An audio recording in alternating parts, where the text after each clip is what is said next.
Yeah, good morning, everyone. Very glad to see you all here. Thanks for coming. Thank you all for coming. Today is a very exciting day. We are very excited to see you today and really hoping to give you a platform to get the interesting discussion going on. We have the lineup of the guests. We have very exciting program. So let's move on. We are talking today together with Espoo City about the international talents. This is a main topic, but of course, beyond and above, not only about this. And the morning starting with a HeRoHub. Why HeRoHub and what is it? What this community is about? So together with Espoo City Talent, the TA Café at some point decided to collaborate and create the platform where HR professionals, TA professionals, everyone who's interested in the exchanging ideas, how we can do that better, how we can do it easier, how we can leverage to create the community where we can all join, share our ideas, be ourselves, learn new things, and teach others as well.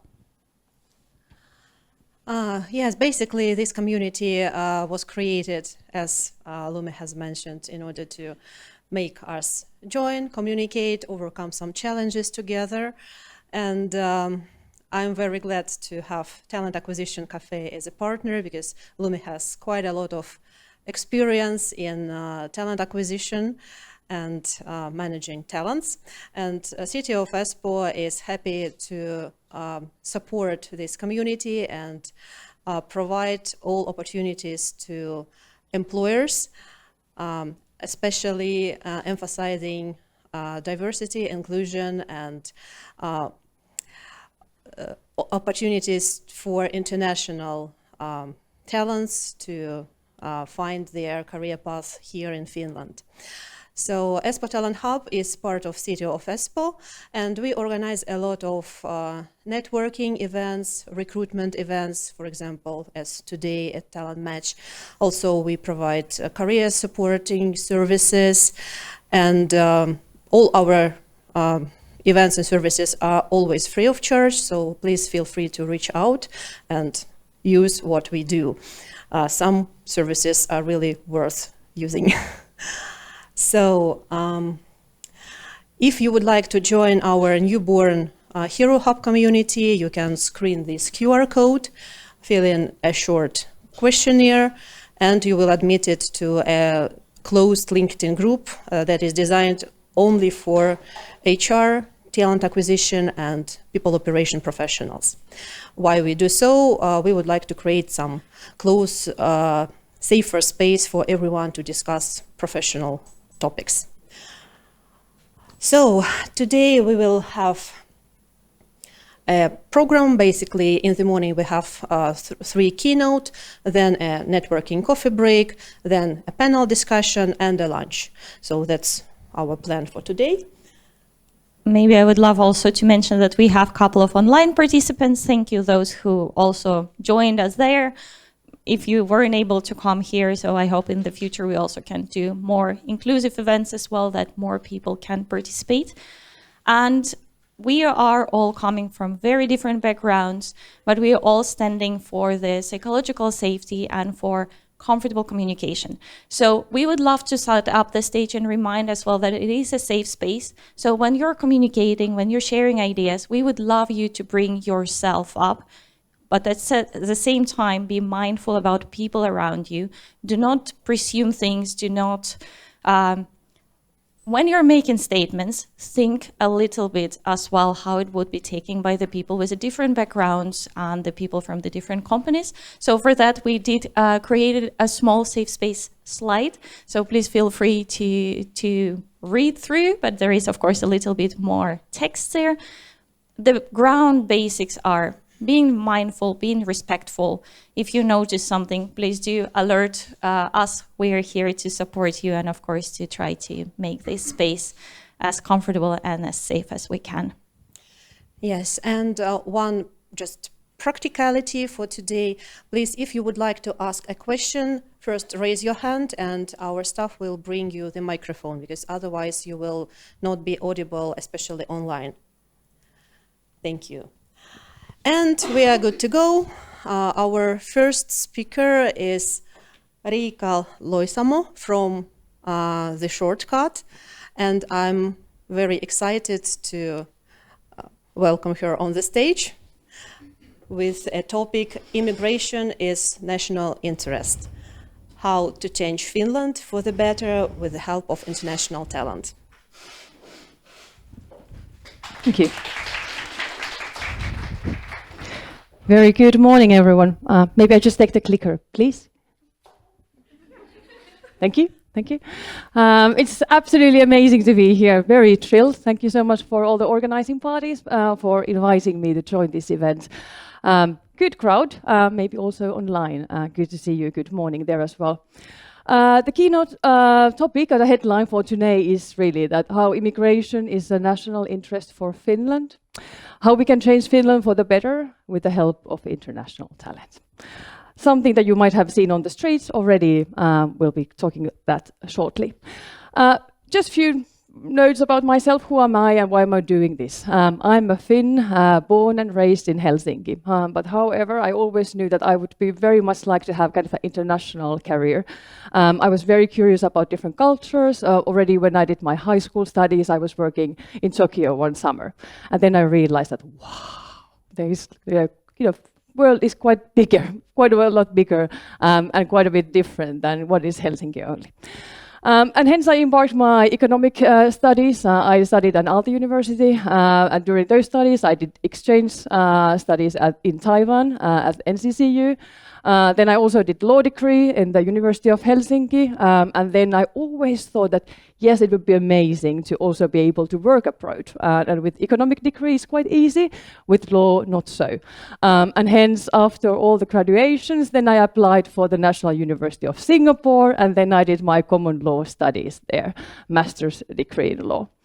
And then I thought that if I'm super lucky, I might be able to find an employment in Singapore and maybe stay there for 2 years max. Well, then I started at Nordea. I was doing corporate banking, eventually heading the corporate banking portfolio of Denmark, Danish customers in Southeast Asia. After 4 years in banking, shifted step and started doing Slush. At that point of time, Slush came to Singapore, and we wanted to have this like a ground-up entrepreneurial movement, something that has happened already in Finland, but we wanted to bring the same kind of a mentality to the students of Singapore. Quite different kind of a mindset that they had there. 2 years in Slush, and then I opened the Wärtsilä Acceleration Center, Open Innovation Center. We did all different kind of innovation with startups and universities and alike. And then 8 years in Singapore. It's quite a long time in a small little island. My husband was headhunted to Africa.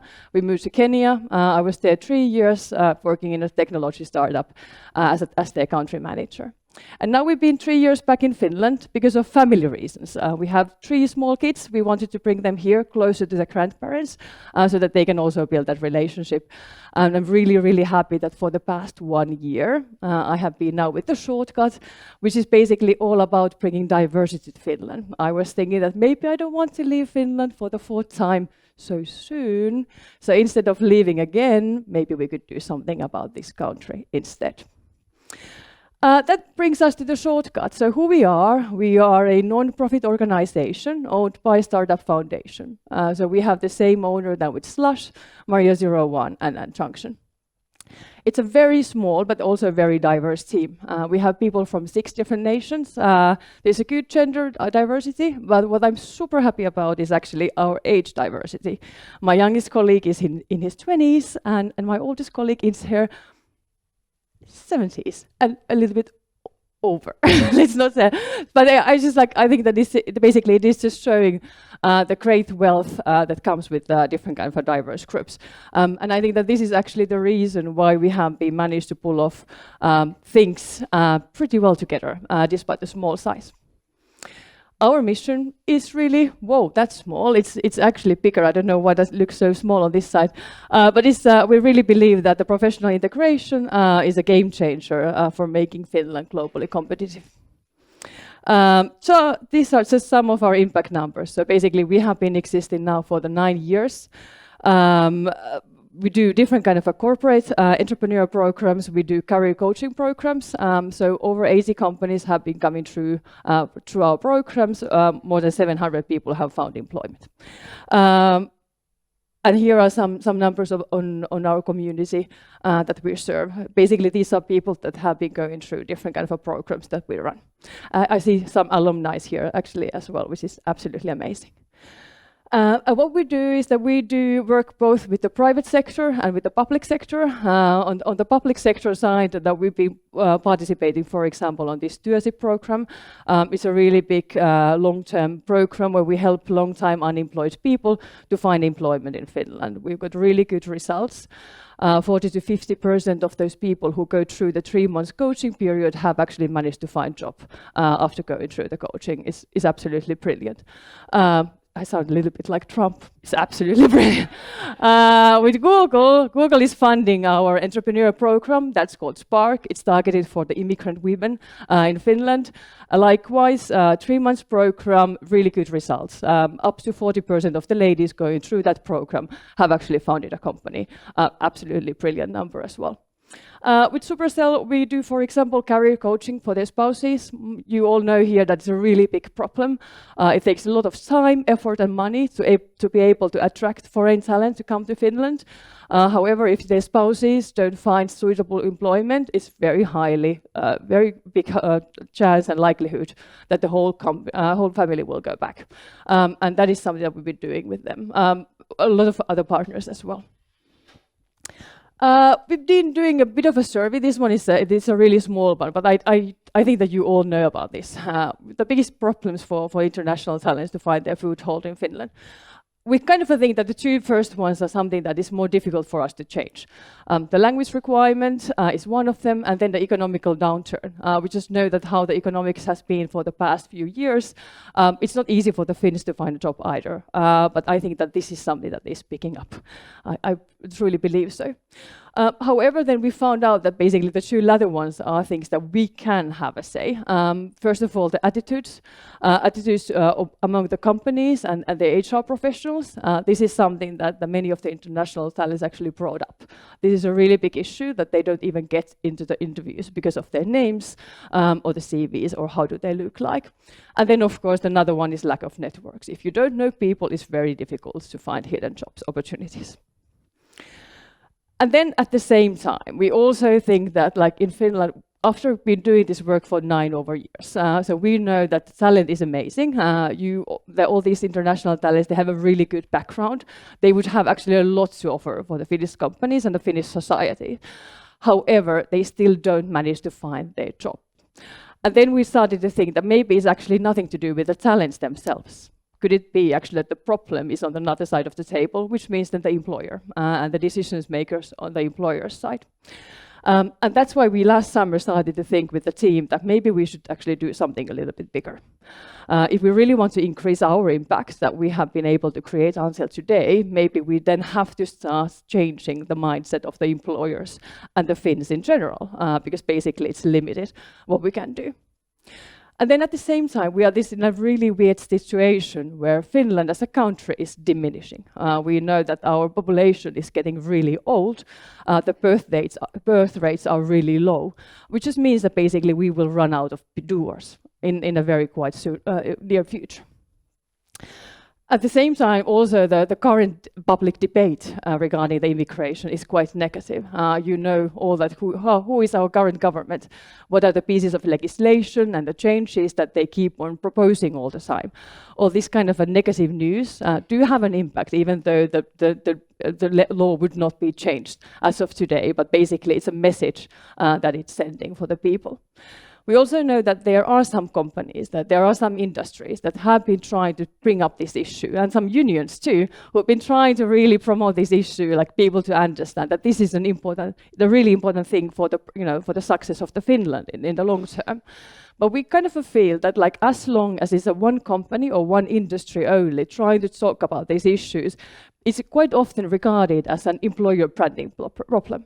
You might think that, well, Metacore is talking about this issue, but maybe they are just having an issue with the employer branding.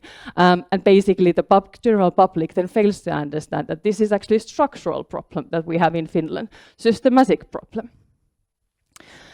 And in that sense, it's quite funny because basically partially for that labor gap and the shortage problem, we do have a solution in Finland already, and that is the international talent that is already in Finland, who just doesn't, there's a mismatch. They just don't find these open positions. And then we really feel that one of the biggest problems is that the international talent in Finland, they just don't feel welcome. There's twofold on this problem. So first of all, like already those people who are here in Finland, they might feel that they are not wanted and they are not welcome and they basically might leave.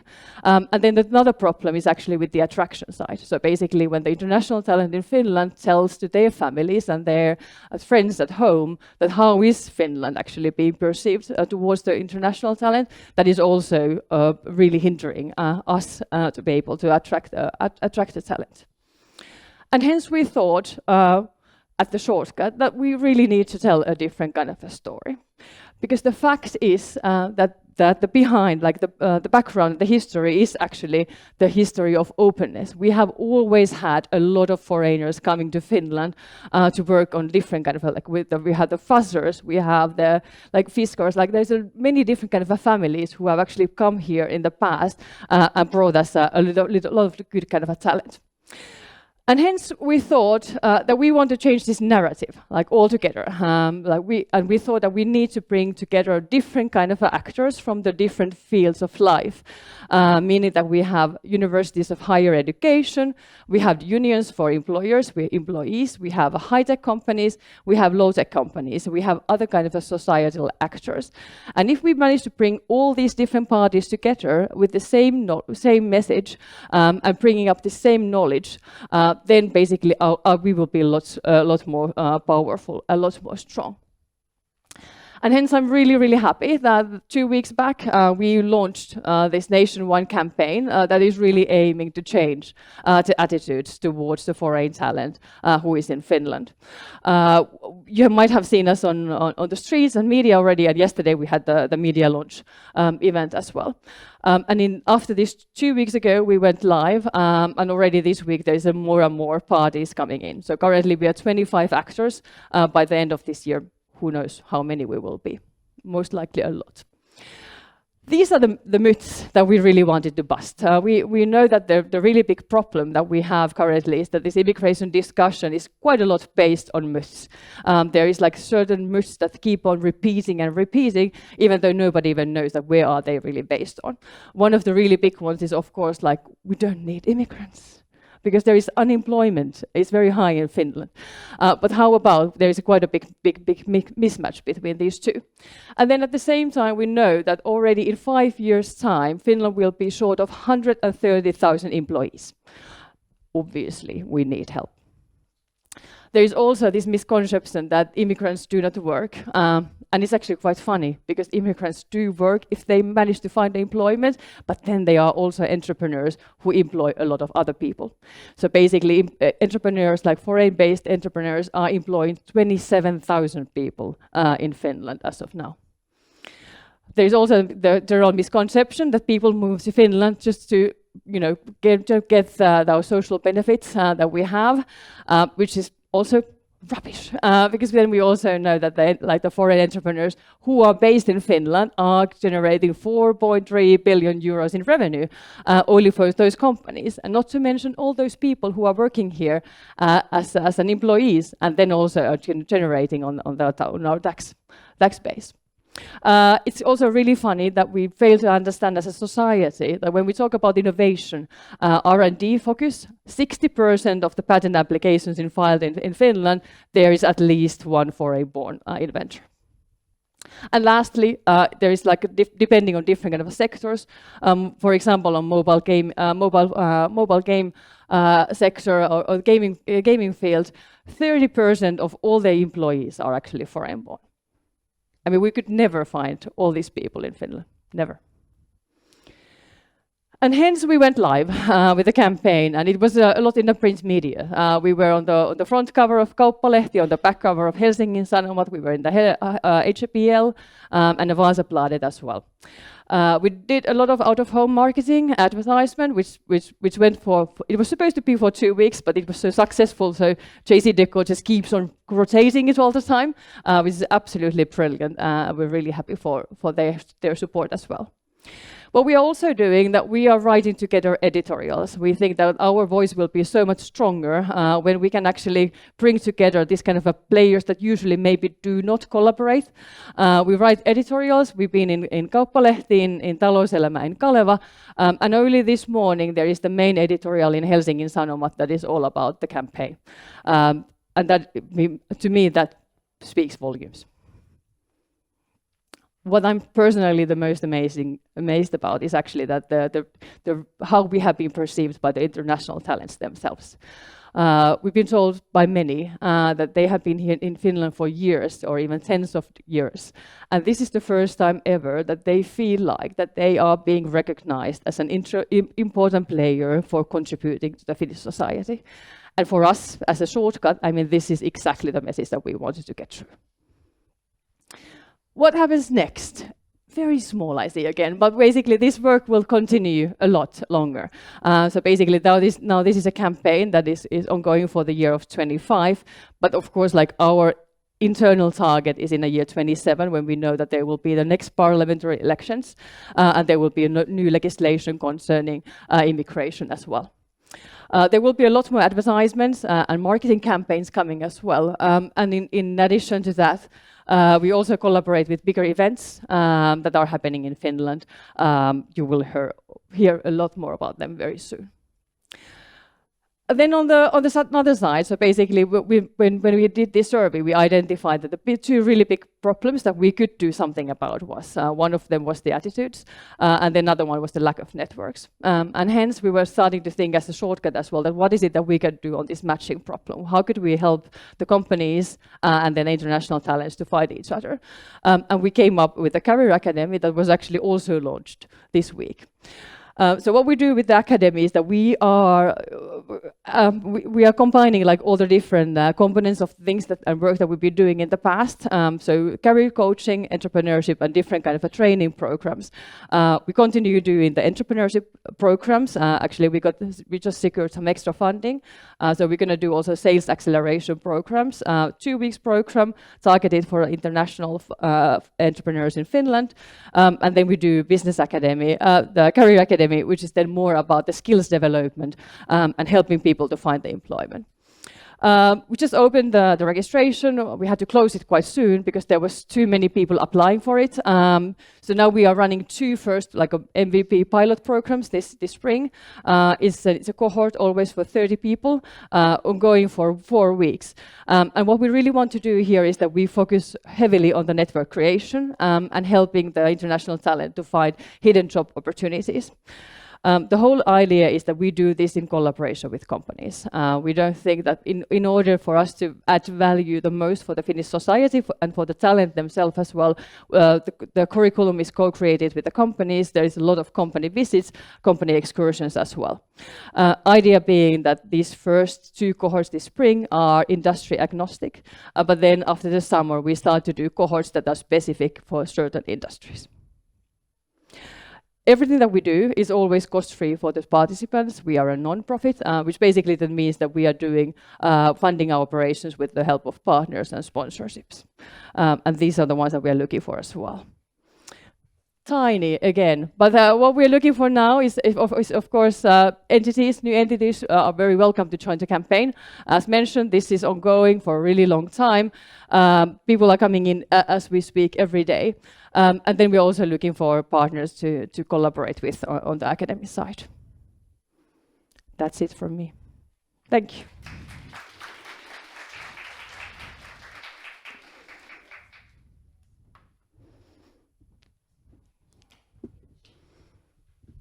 Thank you. Does anyone have any questions for our speaker before she runs away? Thank you so much. That was very exciting. Thank you for sharing all this. Thank you. Anyone? Yes, please. Hi, thank you, Riikka. I'm Tutti from Creator Location. I've seen the campaign. I think it's really, really nice. I wanted to kind of ask how much you do outside of Kehä Kolmonen. Very good question. I noticed Kaleva, so I know something is happening in Oulu. Yeah, and Kuntaliitto is actually one of the participants on the campaign as well. And how we see that what we've been doing in the past, that we have been very heavily focused on the the Helsinki region area, but now we are actually also expanding our own operations. So we are expanding our operations to the different kind of municipalities, and then on top of that, of course, the campaign is very nationwide. It's what we really want to do is to have an effect and impact on Finland as a whole. Thank you. Thank you so much. Maybe one more question, if anyone? Yes, I will try to run. Thank you. My name is Alena, and I have a comment. We are represented here with my colleague company. We work in aviation, and we are from HR. So basically, recruiting people, talents, and what we have noticed, basically, it's in addition to bring talents to Finland, international talents, and we are lacking professionals because we have very specific industry. We repair jet engines, and inside of Finland, it's impossible to find specialists. That's why we need to hunt them outside of Finland. And the value of those people, experienced people, is also in the fact that they are ready to teach and train people who are inexperienced and who we hire here without basically education, professional education, but they bring value not only by bringing kind of starting doing productive work immediately, but also by training local people who don't have experience. And another thing is that what we've noticed, people who are experienced and locals, they are now have been attracted by companies outside of Finland, European companies. So what we have experienced recently, we are losing talents, local talents, who are going somewhere else, Switzerland, Germany, where they're offered higher salaries. So what should we do to replace these people? We don't have any other option to try to find people, attract them from other countries, from outside of Europe. Africa, Asia, wonderful people with very dedicated attitude. So this is just the comment to complete your presentation. Thank you for your comment. Maybe this is the next one participant for the shortcuts at creating sounds the like educating. You'll get my call. Exactly. Thank Great. you. Thank you so much. Thank you.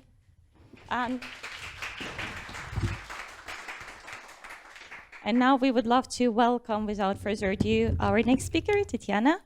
And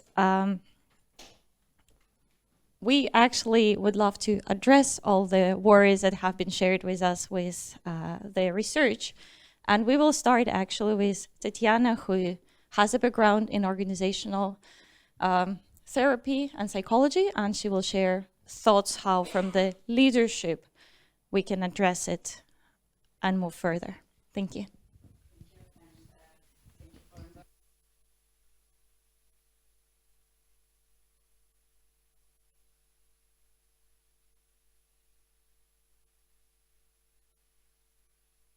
Help, I guess. Oh, now it's working. Yeah, thank you.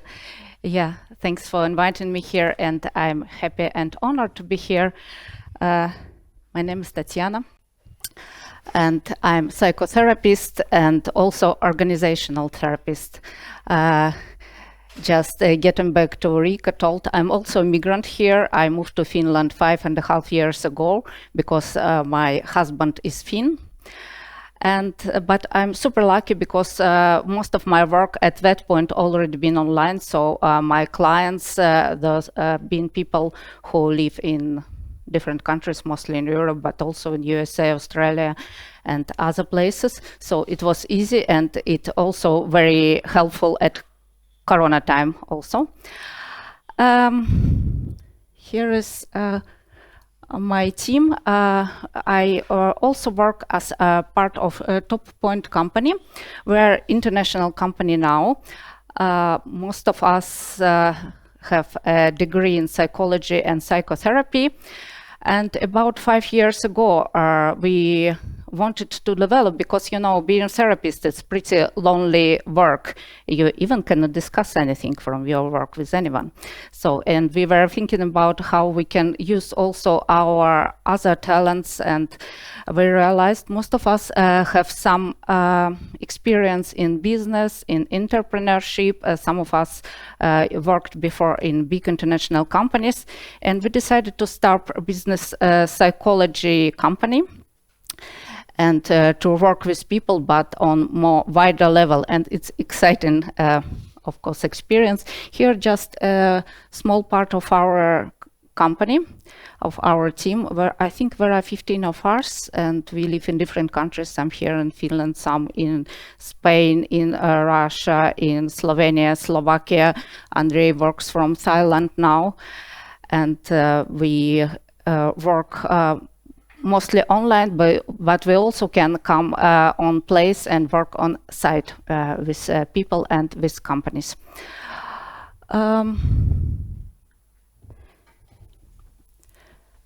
And of course, we mostly work with leaders, because people call us to companies where there are some issues with teams and high-rank specialists, C-level specialists. I am sure most of you know, but just in couple words, what is C-level specialist? Those are chief level, so CEO, like chief executive.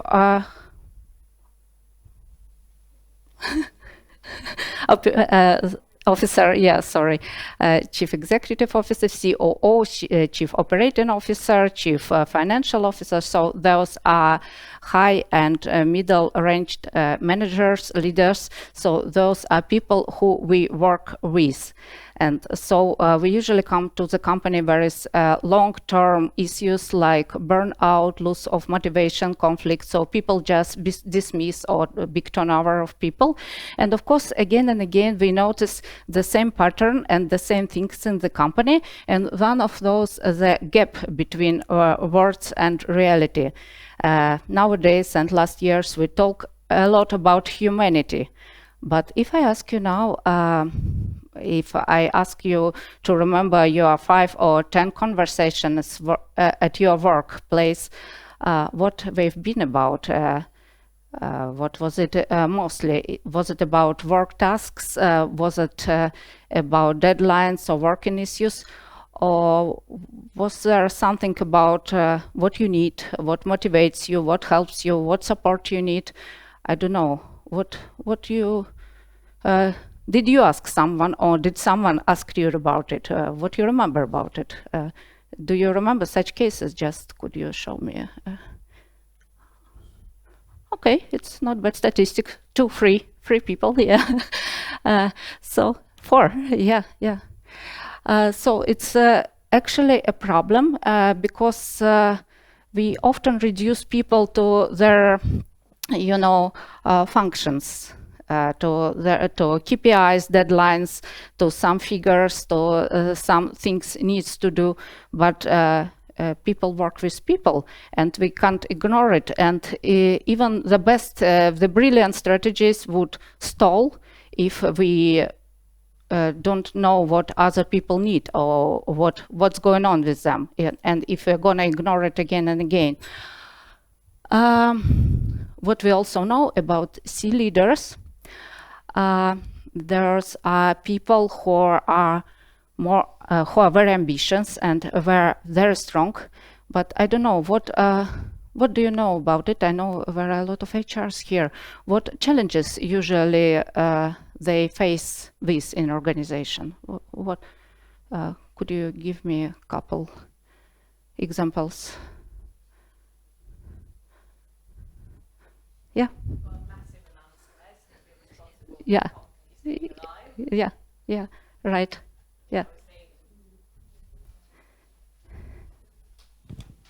Yeah, I think C-level face a massive amount of stress. They feel responsible for a company staying alive. Yeah, and salaries getting paid. Yeah, of course, they have a lot of stress. They're massive. Yeah, they have to be responsible for a lot of for huge amount of things, and they have to be big picture thinkers, so they should know and do a lot of for company strategy and know how to understand how they impact. They should be responsible for delivering results and what company do and its performance. They should work under pressure and uncertainty in our very, very fast changing world, which never been like that, like it goes on now. So it's huge amount of stress to work in that fast changing conditions.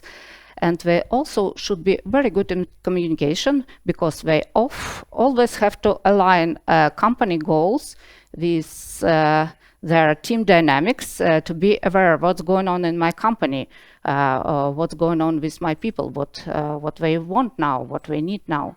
So they have to be very multitasking and very, very aware of what's going on different level of the company.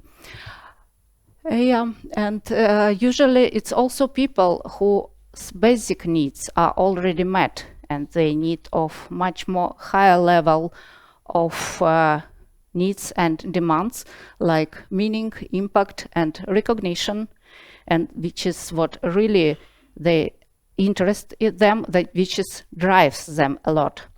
But when we look at our C-level people, we see strong, ambitious people who are confident, who show results. We can see their experience and we estimate their skills and their expertise, but it's only upper part of that iceberg. And what is beneath the surface?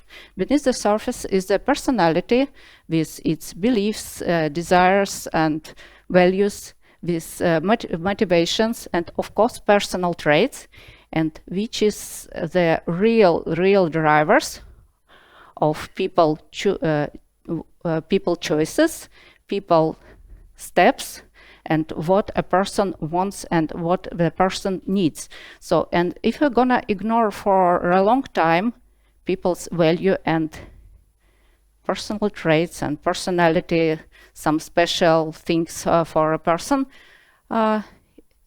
he or she will not feel satisfied, as if his or her needs are not met, and it would accumulate some disappointment and loss of motivation and loss of concentration and loss of interest, and that's the place we usually lose people, and they lose their ability to be integrated and to be interested. We know that there are 3 levels of demands in the company. It's organizational needs, so organization has its own strategy, goals, and it should be sustainable. We have teams and departments which need to collaborate somehow, to align, to be effective. And the basic part are individuals, people who have their personal motivations and their needs and values. And we look at those, we can see that their organization and departments, those are abstract things. They don't exist, we cannot touch them. And the only tangible and real thing are people.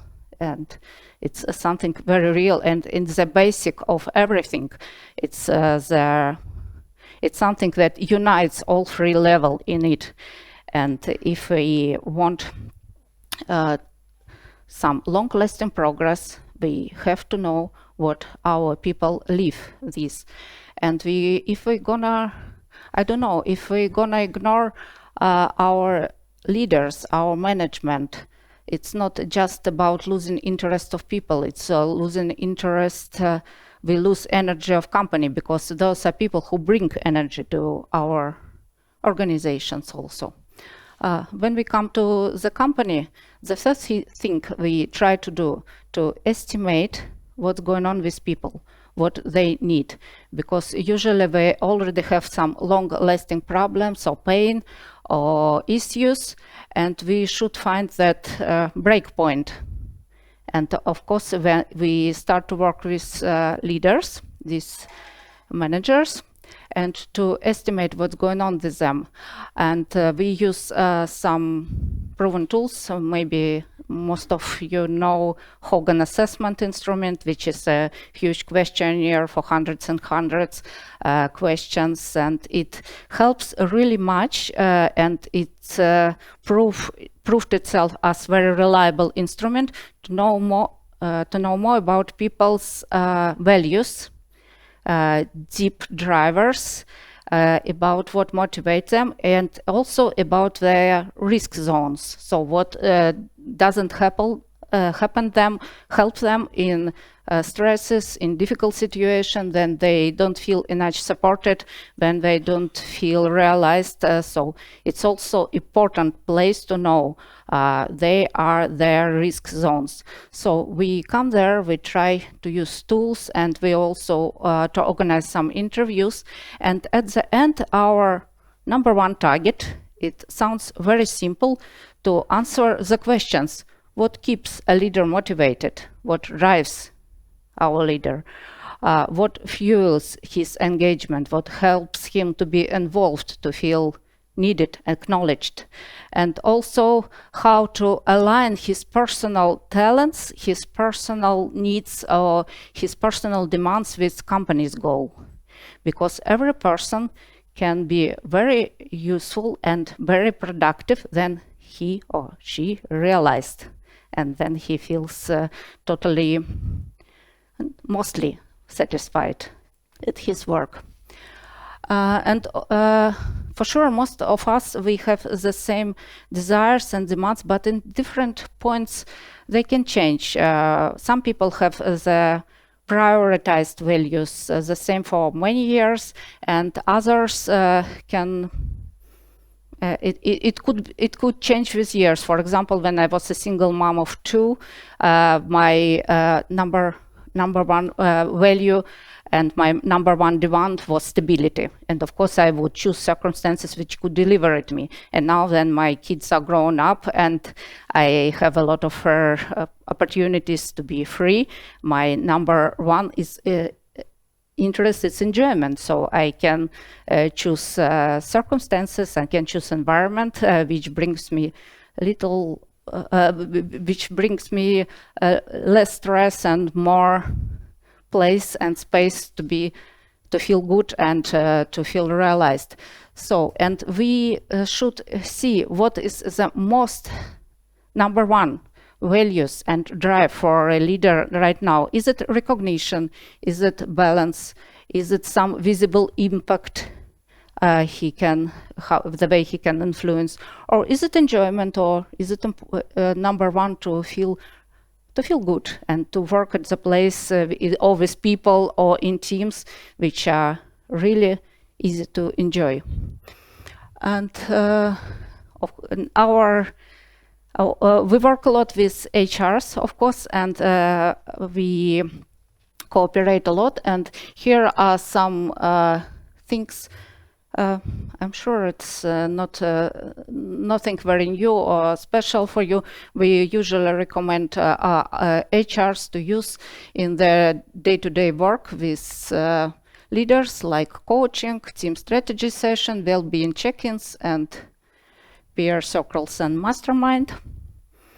And we also offer some support, of course, from our team, and also it can be outsourced from anyway, from the company, for like executive coaching, dialogues, and some exercises and activities, seminars, maybe games for strengthening boundaries. We recommend to use some diagnostics methods like MBI with burnout questionnaire diagnosis, and some recovery tools like, of course, work-life balance, and using some all things that helps and our people not to be burnt out and to feel good and to balance life in the way to feel happier and to be involved. There is one important thing we used to tell people we work with, it's impossible just to come and decide problems once and forever. It would be great, of course, but it's a long time and forever. They think we should use from time to time and it's our ongoing and intentional work. So we have to get back to that again and again and ask our leaders from time to time what really matters to you right now, what gives you energy, what's going on with you, and what can I help you? My colleague told me the story when she was manager in a big company, and her manager came to her and asked, what do you want from me? What would drive you? And she told, I need to be praised. Once you praise me, I can do whatever you want. And she started to praise her and did it every now and then. Yeah, and she was a #1 deliverer of a really great outcome in her company. Yeah, thank you. I see my time is a bit limited. So what we offer to start a dialogue, with people, to ask them really carefully, to ask them and listen without judgment and interruption, and to be really involved and try to behind what our leaders, what our managers really need, what drives them now, and to be there for them and try to create an environment which would help them to build trust and which could help them to be vulnerable, and then a person feel safe and seen, he thrive, and he is willing to realize his potential for the company. And here we also offer you some toolkit with maybe some questions you can ask people in your company. Yeah, thanks. You can ask people in your company and to start the dialogue, and maybe to make some first steps towards people and towards your leader, and to start the dialogue and to get back to it again and again. Yeah, I see my time is up. Thank you. And if you have any questions, do we have time for? Unfortunately, I think we have to go for the next one, but maybe I can take one question. There is one very... Okay, we are like, okay, I have 2 questions, but I have to be strict. Okay. Sure. Thank you, Tatiana, for a really insightful presentation. My name is Ilya. I've been CEO of startup for many years. So I have this type of question for you, is what to do with the burnout for a C-level specialist in a startup. Because when you're working in an established organization, which is working for like 10+ years and so on, is not really hard to manage. But if you're working, for example, in a startup, then you have like lots of work. Of course. You have really short timeline where this work should be done. So what would you recommend for the C-level specialists that are working in a startup? It's too common and too big question to have a right answer, but actually the deep roots of burning out, that the person have to put much more efforts out of his real demands and out of his real values. It happened then someone have to make much more efforts when it's comfortable for him and for him or her, and when it's then what company requires for them, it's much more than he want and ready to deliver now. Yeah, if I dare to answer in short, but of course it's too big question. Yeah, to have one good recipe. It's a short one. Thanks for this insightful presentation. Yeah. My question was a basic one. What does gestalt therapists do? What does it cover? Because for me, this was the new term. Gestalt works with demands and needs. If I tell it in very, very short, yes. It's also about our needs and how the ways we choose to realize those. How to be at the same time, careful to myself and also effective in communicating with the world and environment. Yeah. Thank you so much, Tatiana. Thanks. Thank you for bringing this topic. Being able to listen ourselves and being able to communicate it, it's very important. Yeah. Thank you so much. And we will be inviting our next speaker. We have a little bit tight program, and Sophia, your stage is yours. Thank you. Can you hear me? I think it works, yeah. Perfect. Here's your clicker. Thank you. Hello, everyone. Very nice to see you here. I see some familiar faces in the audience as well. My name is Sofia Pols. I'm one of the founders at a company called Finders Seekers. And I'm here today to talk about diversity, equity, and inclusion in employer branding. And basically what I'm covering... What I'm covering is a maturity model. Thank you. That has been developed by us to evaluate your organization's readiness in diversity, equity, and inclusion in your employer branding work. I just wanted to say a big thank you to the previous speakers as well, Riikka and Tatiana, and especially to thank you so much. Thank you. This is a proper winning team. But yeah, especially to Riikka's to add to what the shortcut does. I think like what Finns often forget is that Finns are migrants as well. And we have been migrating super many times because Finland has been a very poor country in the past. So there has been a big migration to the United States, like my own grandfather's grandfather and my grandfather's father, who went to work in the mines in the States, and many of those Finns stayed in the States. So you can see it in the surnames, for example. And a lot of Finns migrated in the 60s and 70s to Sweden as well. So I mean, I would imagine that us being a bit more empathetic towards people who are migrating here as well, because, we have been those people too. But yeah, let's get into our topic today. So who am I? As said, I'm one of the founders at Finders Seekers. We are a small kind of boutique agency, and what we do is that we're a one-stop shop for all recruitment and employer branding needs.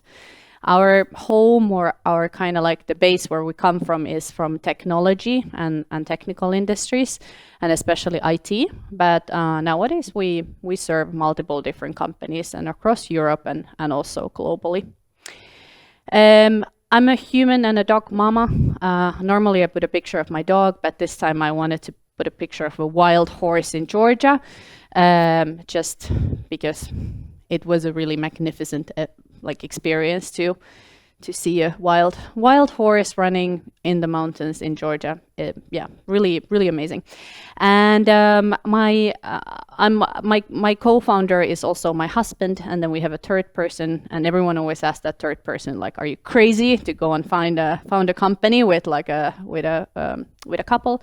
But 7 years in running, and we still haven't had a single argument over the 7 years. I'm also, I'm actually, I have a master's degree in law originally, but I've never been practicing that. But I am the future Secretary General of the UN, so that's another career that's still coming, because we'll probably never retire in my generation. But yeah, moving on.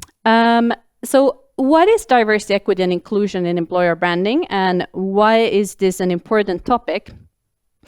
I think it's quite interesting actually to follow the conversation right now, especially in those Silicon Valley-based companies and in other global companies as well. Like the way they talk about DEI at the moment is pretty scary. It seems like DEI was just a trend that popped up and now it's like gone. But what these companies don't really understand and what they don't maybe embrace is that DEI is not just a factor that you do for corporate social responsibility, but there are like convincing studies how DEI will increase your profits and how it will increase innovation in your organization. So it's not like, oh, we'll just do DEI because it's all fun and games and, you know, like it makes us look good. And right now in probably in some countries it makes you look bad if you do it, but you do it because you want your organization to survive and you want your organization to be profitable and you want your organization to be good. And that's why you do it. And that's, I think, like something that in a lot of organizations, this conversation is going on right now. And I think in a lot of organizations, the reality is that the leadership has not really bought the idea of DEI. They do it because it makes them look nice, but they don't really do it because it makes them their organization stronger and better. We've done quite a lot of work. This is basically it's like an essence in everything we do. So it's not like we do DEI consulting separately. We do DEI in everything we do. We go over the organization's current situation and how it looks like. And when we do employer branding strategies, we always take DEI into account because it's very hard for us to imagine that it wouldn't be meaningful for an organization. And so far, no one has ever said that, yeah, let's skip that. Like, we don't do that. It's not important. But maybe it is because we work with, or the companies who approach to us probably somehow align with our values as well.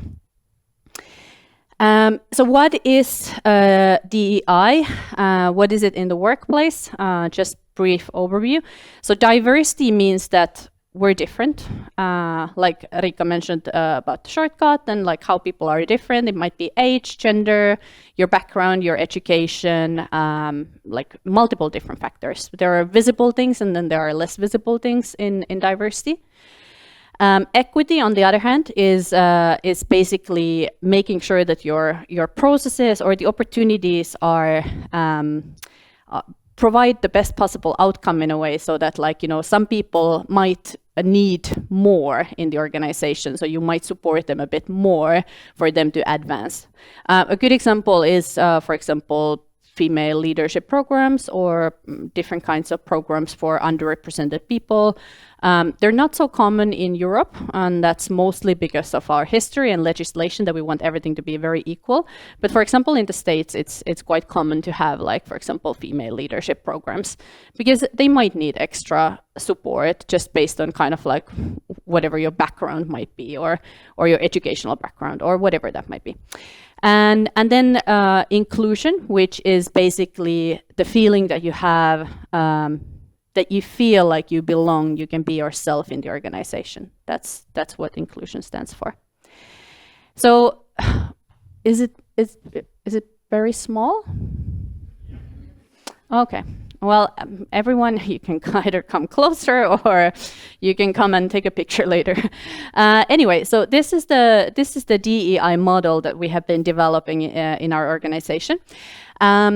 Basically, how it goes is that we evaluate different sections of employer branding work in the organization.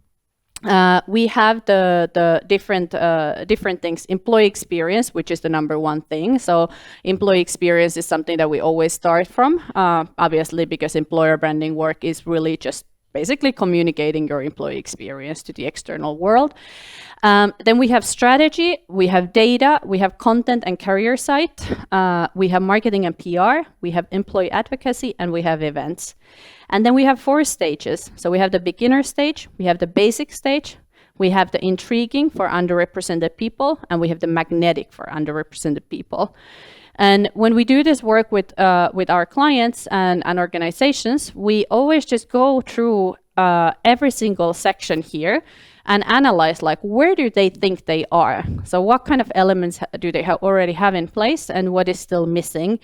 And quite often companies are like in different places in terms of like the maturity. So in content and career side, they might be on a beginner stage, but in employee experience, they might be like, well, you know, we're intriguing for underrepresented people. In Finland, I think people or organizations are always like underestimating what they do.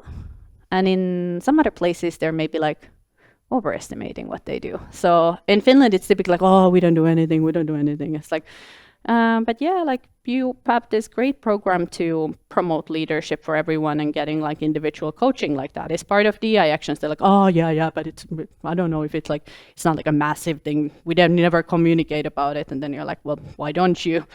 But yeah, so that's my general impression how it goes. But yeah, I'm not going to go through every single point here, but maybe a couple of pointers. So I think employee experience is always the one where we start from, and that's typically where many organizations might say like, oh, you know, like they don't necessarily have the processes like written. They don't know. They can't say exactly what they do, but especially a lot of the tech startups that we work with, they are in a way like, they take DEI into consideration by default because their founders come from different backgrounds and you know, like they already work in that way, not having specifically mentioned that they have the processes in place.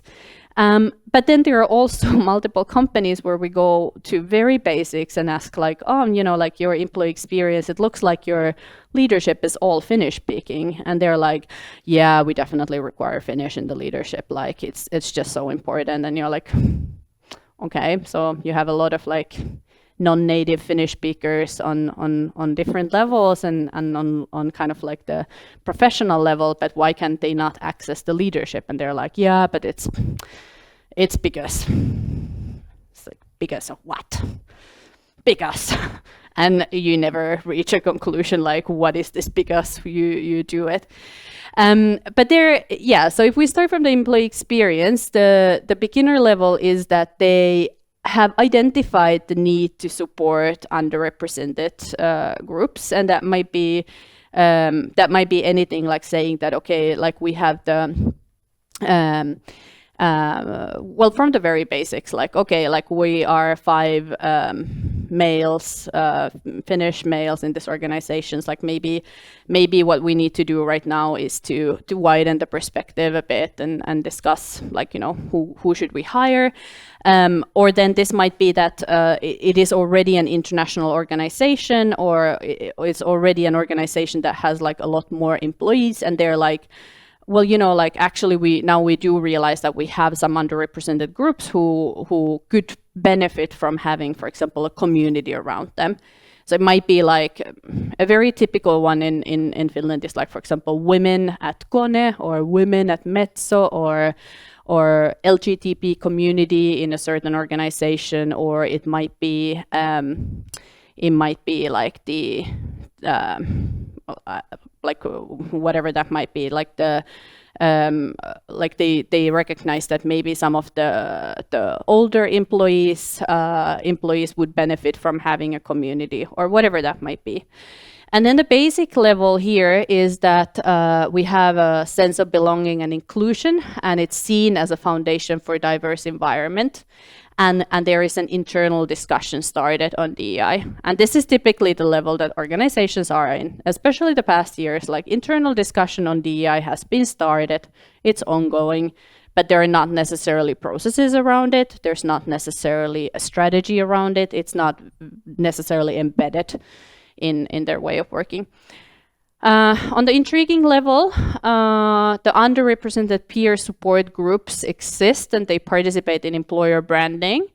And these like resource groups or communities feel included and have a good employee experience. The individuals who belong to these groups feel supported and have a good employee experience.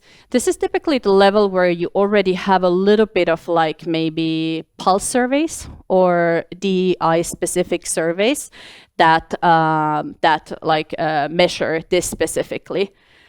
I can tell you, not very common in Finnish organizations. I maybe only worked with like a couple who are specifically asking about inclusion related things. It's typically they're asking like, oh, how happy are you? Well, depends whether it's Friday afternoon or Monday morning, but like, you know, do you feel included? That's a bit different conversation and it's a bit bigger thing. And then on the magnetic level, underrepresented people experience psychological safety, and they lead DEI in the EB and in the organization. I think this is also one very common thing that we see, that the DEI work is led by someone who doesn't necessarily belong to an underrepresented group of people, which is fine, especially in the beginner and in the basic levels. But then at some point, the organization should naturally move towards the direction where the people who belong to those groups, they are actually actively doing the work around employer branding and DEI. So that's a very, very, very common thing. Is there anyone who feels like you're on a magnetic level on one of these? Okay, intriguing. Okay, guys, really, someone has to be like, it's.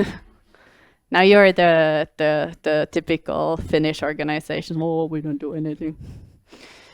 But yeah, it is a pretty good model that you can utilize in your own organization, and especially having those leadership conversations, like just going through this. Like, I think especially for leadership, what works really well as a strategy is like saying like, oh, everyone else does it. And when you see it on the stage of Slush or MBF, like your leadership is always like, yeah, we need to do it.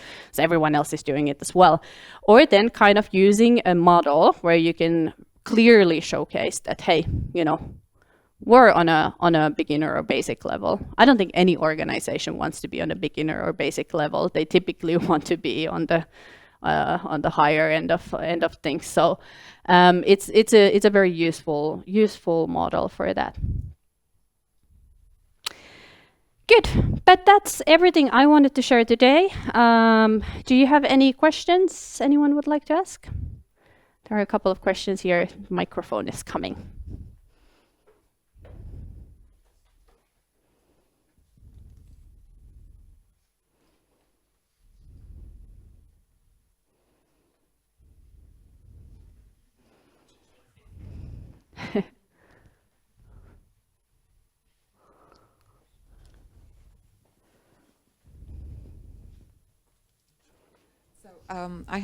Is it working? Yeah. Okay, so I have a question about the magnetic represented people in the events. So I've encountered many companies that the DEI programs are run by underrepresented people, and then it turns to be like a bubble kind of thing. So they have their own bubble, and the rest of the organization is not engaged. Not with bad intentions, but they feel like, okay, it's only for the underrepresented people. So how could we encourage more people to get engaged? And it's for everyone, basically. It's not for the smaller groups that are the company or so. Yeah, that's a very difficult one, and I think it's a very very big challenge in all organizations. I think what works well is that, especially if your organization has the resources to start these employee resource groups, and then then those collaborating together, because very often almost all of us belong to some kind of underrepresented group, almost all of us. Well, not necessarily everyone, and not necessarily everyone is interested in it. But when you have enough of them, and you have say 70% of all company employees or 60% belonging to an ERG, then typically what happens is that they start inviting each other to each other's events, and then it will create kind of like a mass movement where they will participate in each other's events, and that's how you can drag people in. But it's true, if you only have 25 people from a 1,000 people organization, it's very difficult to get the others in. Yeah. Any other questions? Hi, I'm Jaya, I represent Jopal. How do you see, I mean, when we say engagement, it's it's about others. Yeah. Yeah, but there's also ambition and also driver. How do these three find their balance in applying this framework, or what do you also see sometimes there's lack of ambition? For sure. Or or missing drivers. Yeah. What I think one of the biggest obstacles or one of the biggest challenges in DI work is that it's an initiative led by 25 people in the organization. And I think this is the common thing, like it's very difficult to really integrate it in everything you do if you don't have the leadership buy-in. And that's why you need to really talk to the leadership. You need to have that like leadership team to understand that DI is not a corporate social responsibility action that you do, but it's embedded in everything you do in the organization. And if you don't have that buy-in, it will never be embedded. And I think like a lot of organizations are missing that ambition because they don't have the leadership buy-in, because their leadership doesn't yet understand that it's not about corporate social responsibility, but it's about innovation, profits, etc. And how to make that buy-in happen? Yeah, that's a tricky one, but I think there you need to work with your own, especially your organization CEO, to make sure that they understand, like, you know, whatever that individual strategy with them might be. Typically, money is a very good driver. Like leadership cares about money. Yeah. Okay, thank you very much for your exciting keynotes.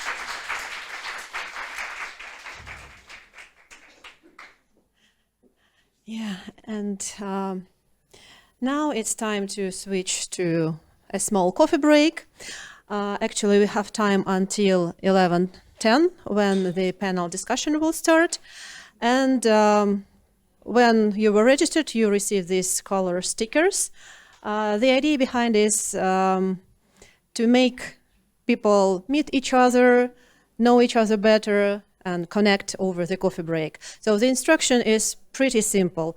While having coffee, please find a group of 6 people with different colors on their badges. It's not strict, but kind of recommended. Yeah, preferably choose people you don't know yet. Introduce yourself very briefly, who you are, what you do, what are you passionate about, and just network, have fun, and come back at 11:10. Thank you.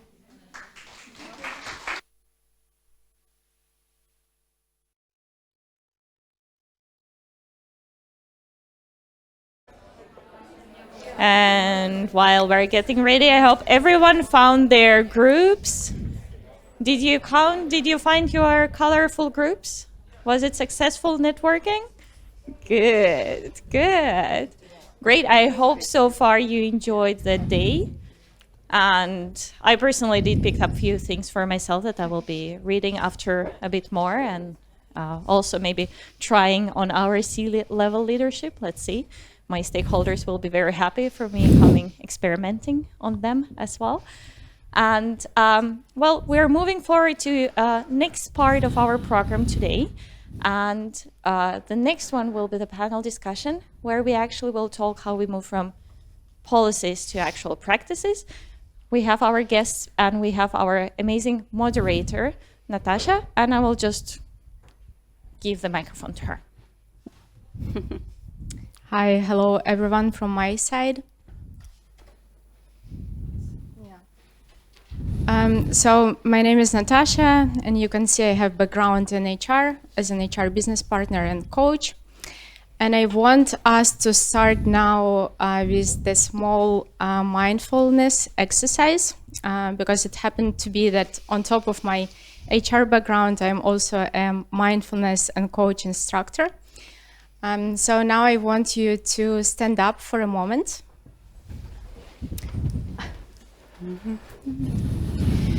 And find a comfortable position. Close your eyes. And just feel the presence here in this room, surrounded by all the people and energy. And make a deep inhale. And a deep exhale. And now I invite you to remember that we are only a few hours away from the weekend. So think about that.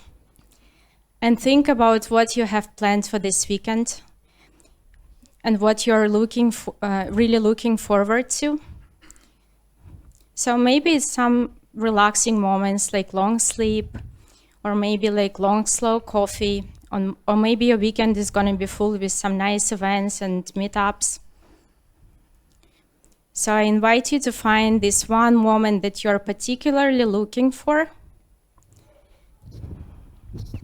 And imagine yourself that you're already in this moment.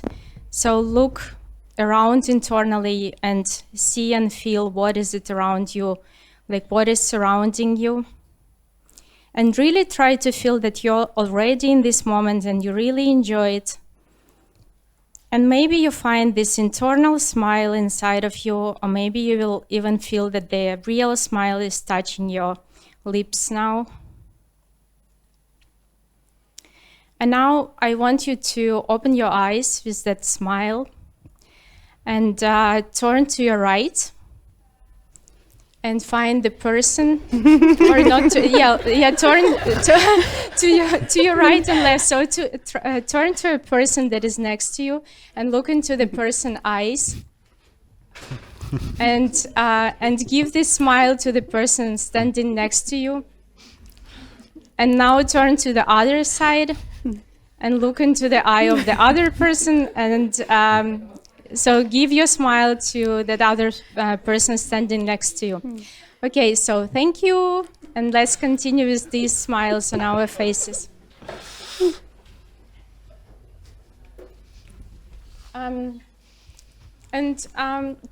Before I introduce our participants in this panel, so a short introduction. So as Lumi already said, so we discuss now how we move from policies to practices. So this discussion is planned to be not about policies, but actually about people who make them happen, and about the daily things that we do, in our work environment, and how we can really create an engaging place at every workplace and in our life, where every individual is thriving, feeling comfortable, feeling belonging. And when we are talking about the belonging, what do we really mean? So it's beyond the onboarding checklists or DI statements. So we are talking about culture, community, and most of all, daily choices. So daily choices that each of us make, how we communicate with each other, how we smile to each other, and how we create this environment around each other. So we have a wonderful group of people, experts today. So they are leaders, practitioners, coaches, advocates, who have been doing this work from a different angles. So they will share this with us in the discussion. And before beginning, I want to quickly remind all of us that we want to create a safe space here. So whenever we share and talk, we kindly ask not to or avoid mentioning names of companies or individuals, just to keep it safe for everyone. And so our discussion will be divided into two different topics. So we start from hiring to everyday life. And then the second section will be more about the sustainable practices and how they can actually be integrated into daily activities of each employee. And we have a lot of HR professionals here in the room, so I guess it's relevant for all of us, and we might all have something relevant to share. So now I will move on to the introduction of our guests. So let's start. So I will go not in the order how you sit here, but in the order how I have you in my list. So I will start with Laura. Hi. Laura is an organizational researcher, DI strategist, and workplace culture expert dedicated to helping companies build inclusive, high-performing environments where people and business thrive. Founder of Validate, which is an organizational research agency that specializes in equity and inclusion work. Welcome. So the next one is Anna. Hello. And Anna is advocate for women in tech, LGBTQ plus community in Finland, and co-founder of the Intersectional Healing Collective, focusing on collective well-being and belonging, psychological safety, and talent management. So welcome to you as well. And moving on to our third guest is Heidi. Hi. Heidi's background as an independent advisor, speaker, and mentor. She supports her clients on their journeys by offering sparring and mentoring for those who are leading DEI in their organizations. And Heidi previously worked as head of DEI in Futurize, pioneering as one of the first in-house full-time DEI leaders in Finland.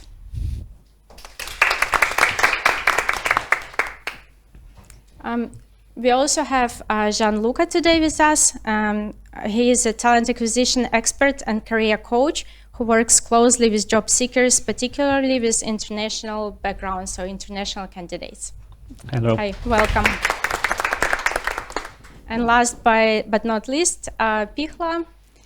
And Pihla is Sustainability People Development Partner at Sievo.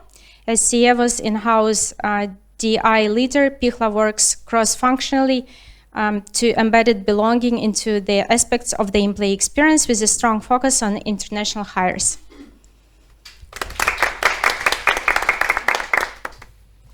Okay, and so moving on with our first discussion point, as I mentioned, so from policy to practice, and how we move beyond the recruiting and onboarding checklist. So I want to start, I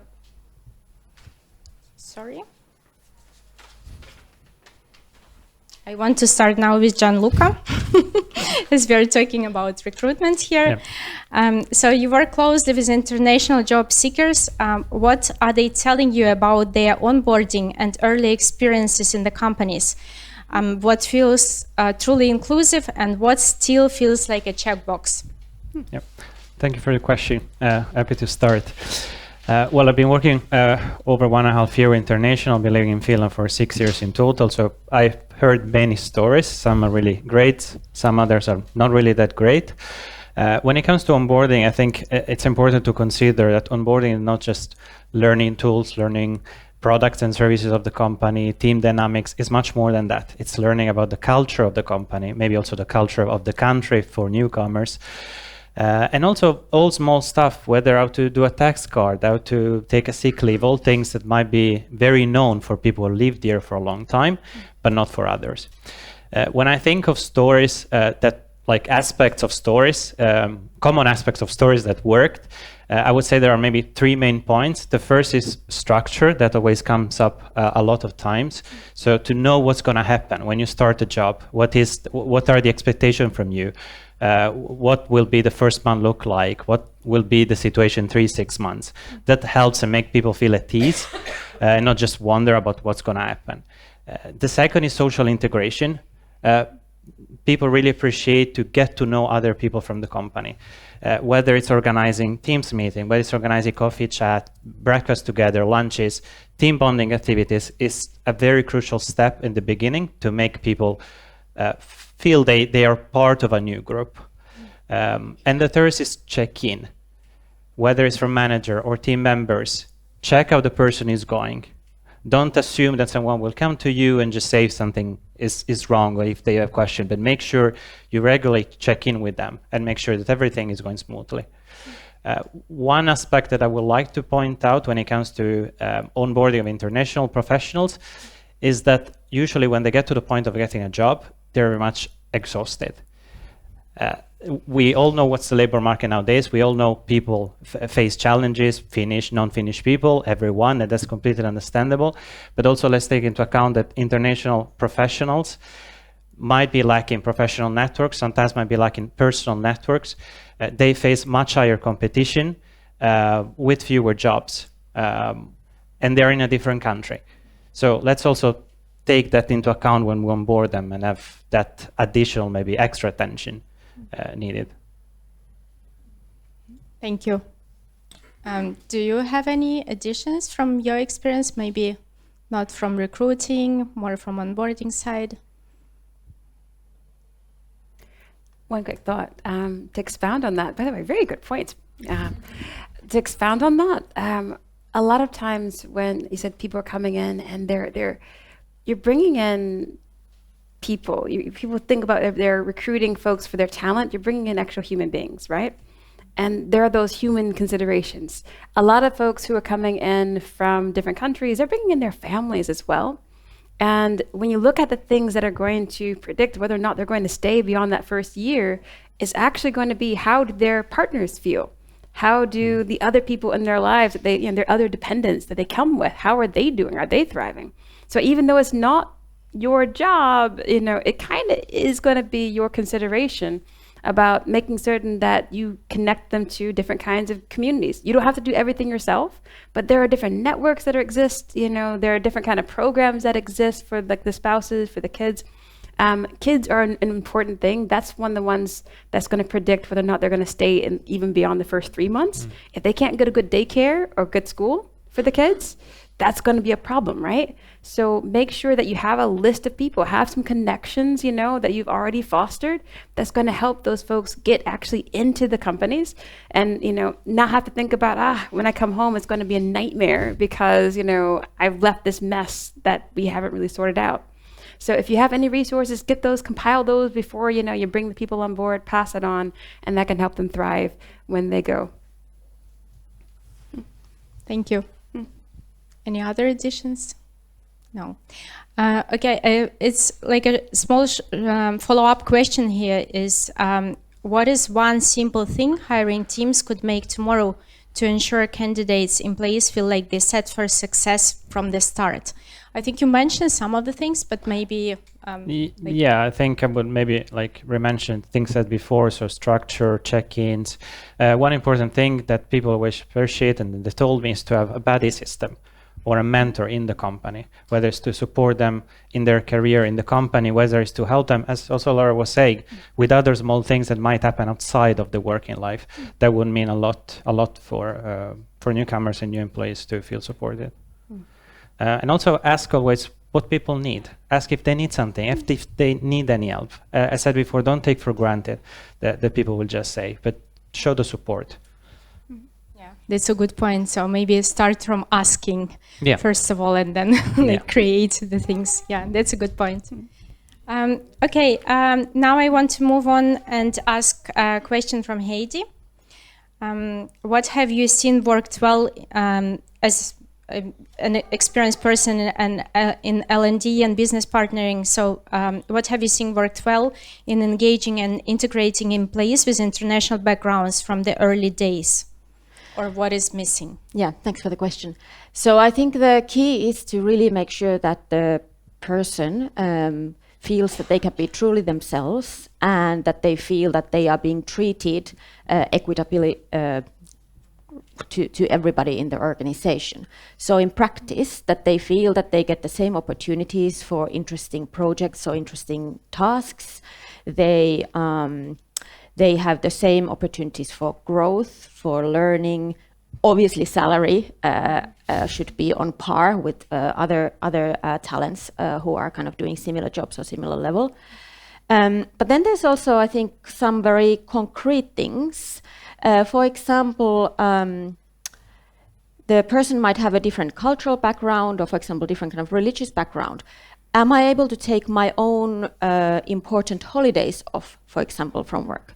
I might have a close family or friends back at home. Am I able to take holidays and go and visit them? Can I maybe work from abroad for a moment of time? So really these kind of practical things. And I think one big thing that very often comes up is the language. And I think like with pretty much everything else that was already actually mentioned here, but also with language, I think never assume that you already know what the person wants. So I think in the very early days of the employment, it's important to have this discussion with the person. What's their preferred language in which they want to be A, doing the work, and B, having the social conversations? Because we can't assume that, for example, if a person is international background, that they, for example, want to speak only English. Maybe they want to be increasing their Finnish skills and practice Finnish, even though it may not be yet on the level of doing the actual work.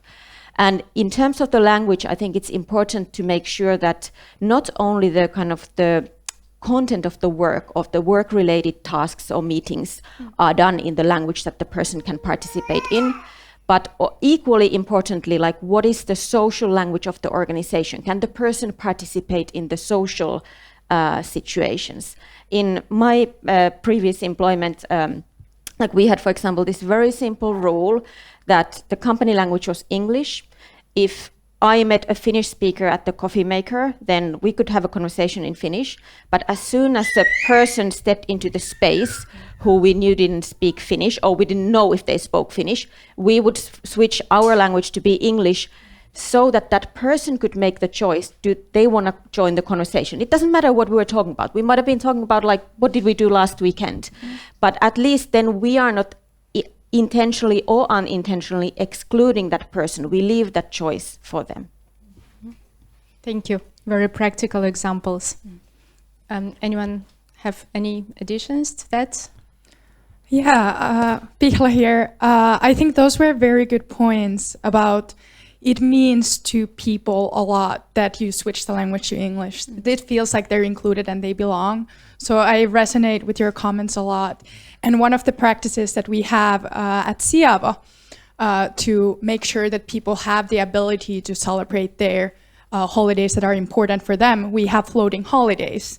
So we have 2 floating holidays, Ascension and Epiphany, that are not off by default for everybody. So people can choose those 2 days. When, like, what do they take those days out for? So it can be their own religious or cultural holiday that they want to celebrate, or their own birthday. And I think this is a very simple way for companies to show that they care and they care about different cultures. And it doesn't take a huge amount of resources. And those are, you know, days that are not like in Christian or Finnish cultures, like such huge things that cannot be, you know, working days. So I think this is a, you know, nice example that what we've done at Siavo. And is it for everyone, like for local? Yes, for everyone. Well? So we have people from 40 different countries. So like around 50% of our employees at our Helsinki office are non-Finnish of origin. So people have many different nationalities. Many have Finnish nationality and other nationality. But then the Finnish people can of course decide to take that Epiphany and Ascension Day off if they feel like they have friends or family. Can they decide to celebrate instead of Christmas, Chinese New Year? Yeah, I mean, definitely. We usually actually we have Lunar New Year celebrations every year at the Helsinki office. So we have a coffee break where we celebrate it because we have a lot of people at Siavo who celebrate Lunar New Year. So we try to make sure that we also recognize those holidays that are important for our employees. Nice, thank you. Okay. Yes, just to your point, I was going to also say how there is this like, it's a cultural thing, like working culture thing, to have these inclusion calendars that are open for everybody because there's so many different types of celebrations. So rather than just being this singled out, could I individually take my day to celebrate? Let's create this kind of, I call it like a healthy curiosity for including everybody and everybody's celebrations, because then also we get to learn together in the culture, in the office, how we can celebrate different things. Yeah, very interesting. Also learning more about other cultures and traditions. Yeah. Yes? Yeah, I just wanted to add, as I was mentioning about language, which is a topic very close to me as a foreigner.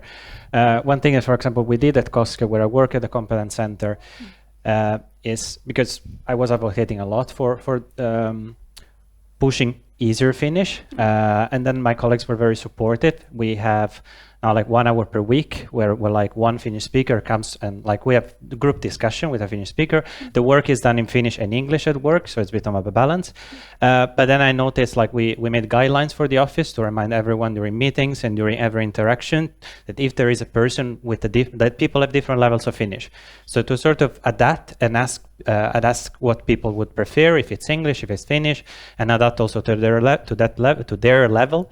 And I think like I've seen a lot of change from my colleagues also when it comes to me in the way they talk to me, and I appreciate it a lot. Like it gives a lot in terms of inclusion. Mm-hmm. Yeah. So if you come back again to ask people what they prefer, right? So asking the question we first, go there and then, always. yeah. And just to add to that, what also builds bridges is that some of the training, for example, can be on the screen, you see it in Finnish and you see it in English, because then the other side is that the only Finnish speakers are like, but I don't feel comfortable talking in English, so it's difficult for me to kind of create this connection that feels authentic. So that's just like an easy way of including everybody. Yeah. Thank you. We discussed, I want to make another follow-up question to you. So we discussed now more like the first stage when the person enters the organization, but how about the career development and the development and growth inside of the organization? So do you have any comments or advice on that? So how to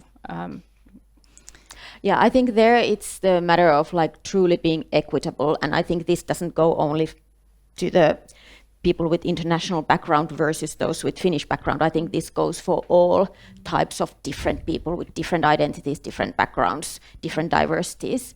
So to be able to kind of build those HR processes, HR practices, ways of working in such a way that it's not only built from the majority perspective, but we have also kind of consciously considered how does it feel going through this if I'm somehow different in terms of my identity or background, and making those adjustments, because we know that all of us human beings, at least those who have a brain, have also these unconscious biases, and because it's people who build the processes and practices in the organizations. So unless they were hyper aware at that point of their own personal biases, they built them into those processes. So most processes are biased, but the good thing is that we can actually identify and recognize the bias in those and make adjustments so that we fix, so that they can be more equitable from everybody's perspective. And you can of course measure these things then in for example, the career growth or career progression, or the salary increases or so on. You can measure this by looking at those, not only from looking at one group, but kind of intersecting the data from these different perspectives. Are our international employees getting the same size of raises as our Finnish employees, for example, and so on? You can kind of apply this to all sorts of groups and all sorts of processes. Thank you. Pihla, actually, my next question is to you, and it's you already brought some examples of what you're doing, but maybe you have something else to share, and also maybe some unexpected challenges, if any, that you faced. Yes, thank you. Yeah, I already shared that we have the floating holidays and we have a lot of cultural celebrations. For example, next week we have an Eid al-Fitr coffee break with all of our employees at the Helsinki office. And then, for example, now many people are celebrating Ramadan and are fasting. So I always make sure that I make a post before Ramadan starts to remind all the colleagues and managers how the fasting might affect the employees who are fasting. So we know we have many Muslims working at Siavo, and it's very important. And they have also come to us this feels so important, that it's very important for their inclusion and belonging. So this is one of the prime examples. In addition to that, our company language is in English. We have offices in Bucharest, Chicago, and Helsinki. So it's extremely international. And in addition to that, in Helsinki, we have very international workforce. So of course, having that English language helps people to maybe integrate like a bit easier and feel like they belong, because I think people are very aware of the fact that like all of our professional work is in English, but also in the social spaces. At least I've tried to, promote the culture like we have to switch to English if there's somebody in the hearing distance, or to make sure that we are, just like Heidi said, not excluding individuals. Then we have also Finnish language course offered at the Helsinki office too. It's an optional benefit. Anybody at our office can attend those classes. So I think that's a great way to help them to integrate into the Finnish society. And then we also have relocations. So there are some people at Siavo who join Siavo directly moving from abroad. For example, any country in the world really. We have had from India, Vietnam. So like it's like I said, over 40 different nationalities. So we offer from the people team then a lot of support for those relocators. And of course, like we discussed there's a lot of new things in the Finnish society they have to learn, like taxes and everything and all the processes, the weird, we have a lot of trainings then, like how to understand the holiday day system. Like it's very confusing, even us Finns. So those are some that came to my mind. Do you have any cases that the person moved to Finland without ever visiting Finland before? Yes, definitely. There has been many who have never been to Europe before or abroad. I'm sure there has been those cases as well. So they really make the decision even without like the preliminary visit. Yeah, So I think Finland has good reputation. I mean, even though, still like when it comes to education. But anyways, like good Yeah. reputation, but I'm thinking like it's amazing how brave people are to just I move know. to a location that they have never seen. Or maybe not brave, but curious. Yes. Yeah. Yes. And the curiosity is one thing, like that's very important practice, that we all are curious towards each other. Adventurous. Yeah. And you asked about the unexpected challenges. I haven't seen it's not unexpected, but of course when we have so many different cultures, there are cultural clashes. So we, at Siavo, I mean, I said we had offices in Bucharest and Chicago. There is like a lot more hierarchical culture. And at Siavo we have very autonomous culture, very low hierarchy. So kind of the Nordic Finnish working culture might become as a shock for some. So it may take some time to adjust to that. So not maybe unexpected, but this is what we've seen in managers and employees joining Siavo, and especially like in those Bucharest and Chicago office. But it's a huge positive thing as well. People like it.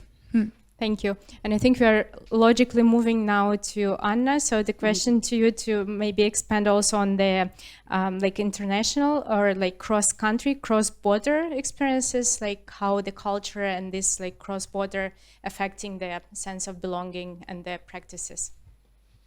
Thank you. That's such a wide question or topic. First, what I'm thinking is my personal experiences, because having been born in Finland but not having worked here since I was 19 years old.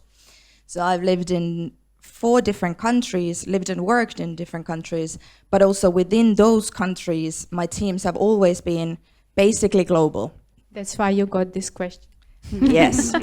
So I'm looking at this from the personal way of like, when did I actually feel like I belong? And it was those human-to-human interactions that, regardless of what sort of policy or kind of like procedure the company had or the team specifically had, it was about those daily interactions. Smiles. Yes. It was the smiles, it was the coffee chats, and this is something that I found it's like a culture shock for me, because we also like to label people into their own little identity boxes.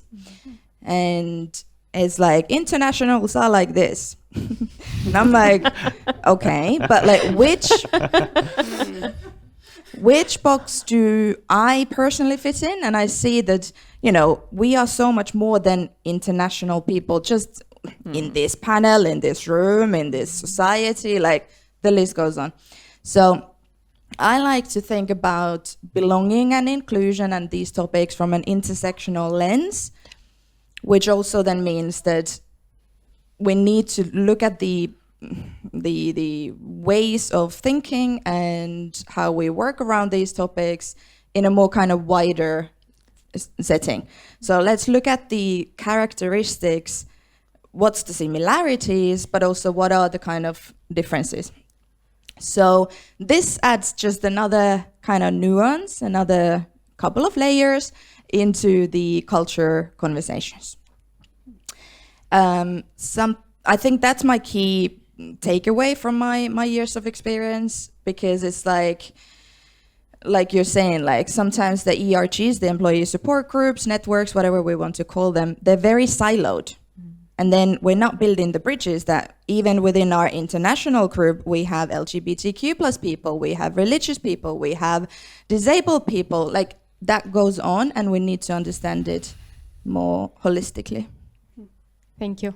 I was thinking now while you were talking also like that the world these days is so that it's even like answering to the question where you're from. Actually, like can take 30 minutes explaining where you was born and lived and moved and worked, and so very diverse backgrounds and many different stories. Okay, and now I want to move to Laura and a bit more like research. Research-based approach. So based on the research that you have done, what's often missing in the companies' approach to inclusion for international talent, and what can we do differently?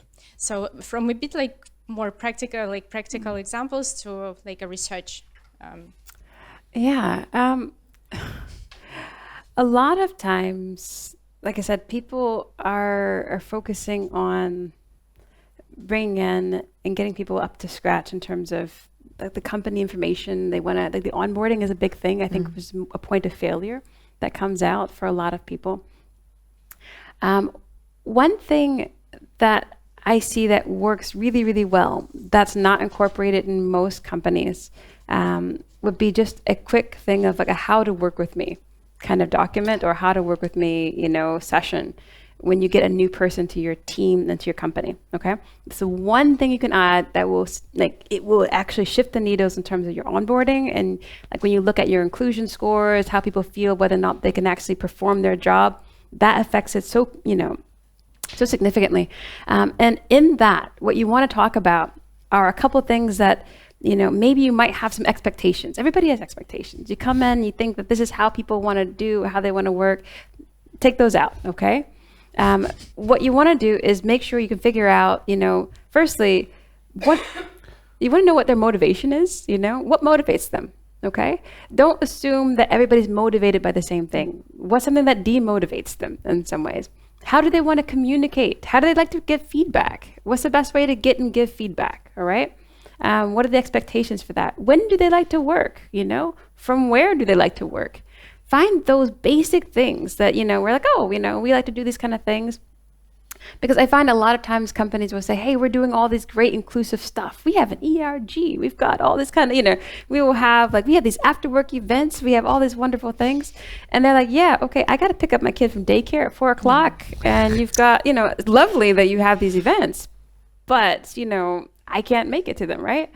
When you have things like, for instance, when they talk about the different kind of holidays, etc. The floating holidays, I love that idea that you have. But keep in mind, I'm going to bring this back to the parent thing, because I work with a lot of scale-ups, and a lot of scale-up starts with like single people with no kids, and then they get people with kids, and that's a big thing that happens. You can have the floating holidays, but keep in mind people still have their kids in their school, and they have to take that day off anyway, whether or not it's their holiday, right? So those are always like things you have to consider, right?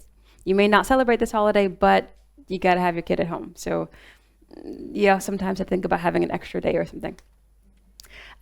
So being aware of what people actually need, making certain you have good practices for communication. A lot of times the most important thing when you look at inclusion, we've done the survey across companies in the Nordics for about 6 years running now. And year after year after year, the most significant thing that you can do is have your one-on-ones, right? the challenge is for the one-on-ones, the leaders may not necessarily know how to have that successfully. And it's never going to be the same thing for everybody, right? So they'll say, hey, I had training. I learned how to be a good leader. They told me I should do this when I interact with my people. Make certain that matches with what you learned in that how to work with me thing. Are you giving feedback in a way that they're going to be able to receive? Are you getting feedback from them about how are you as a manager? Are you going to explain the different kind of things? Who are the people they should know? What are the processes they should know? What are the resources that are available to them? Those are things you definitely want to check up on. So make certain that you optimize your one-on-one for those individual ones that you're working with, right? Because internationals are saying broad groups of people, lots of different expectations. You're going to have to cater to that individual that's sitting there in front of you. And that's a thing, that's an individual process. So do put that time in. And overall, you're going to see that affecting not just their initial scores and, because I like to look at the numbers on these things, not just the initial kind of feedback that you're going to get, but also that affects whether or not they're going to be able to be retained at the year mark, the 2-year mark, and the 5-year mark, okay? So if you're looking for that, that's probably the most significant thing you can do. Thank you. I want now to move a bit to kind of an open discussion, so they're not addressing you with the questions individually. And I think we already touched upon so many things and kind of already some questions that I had prepared, they are already in a way answered. So I suggest to kind of a bit like logically continue and go a bit deeper into what we have in the companies as policies and programs and what actually like works in the daily life, and is it any resistance that are visible, and what can be done to actually like really move from the policies and from something that is announced, the values as a programs, to the really like practical things, and maybe also from the perspective of the candidates, like when people look for the job, like that, does it matter for them what the company is already having like in this area? And we have 10 minutes now just to know it, and then we want to leave some space for Q&As. So, yeah. Yeah, so maybe this is more for the first part of your question. Yeah. It was a bit large. Yeah. But I think overall it's very important that any diversity, equity, inclusion practices, any diversity, equity, inclusion strategies are connected to the company's business strategy, to the company's values, the company's culture. It cannot be a separate project or initiative or, a thing that somebody somewhere just does and then it's a tick the box exercise. But I think that it's like a lens, like it's like the culture. It should be present in everything that's done there. I think it has impact on individual level. Every employee is needed in a way to change. It's a change process. So every employee must know what's expected from me. How should I interact with each other? How should I communicate in order to be an inclusive colleague? It has requirements for the leadership. They need to be, first of all, leading by example what they expect from their team members. They have to be able to lead inclusively those diverse teams so that they actually can harness the benefits of the diversity.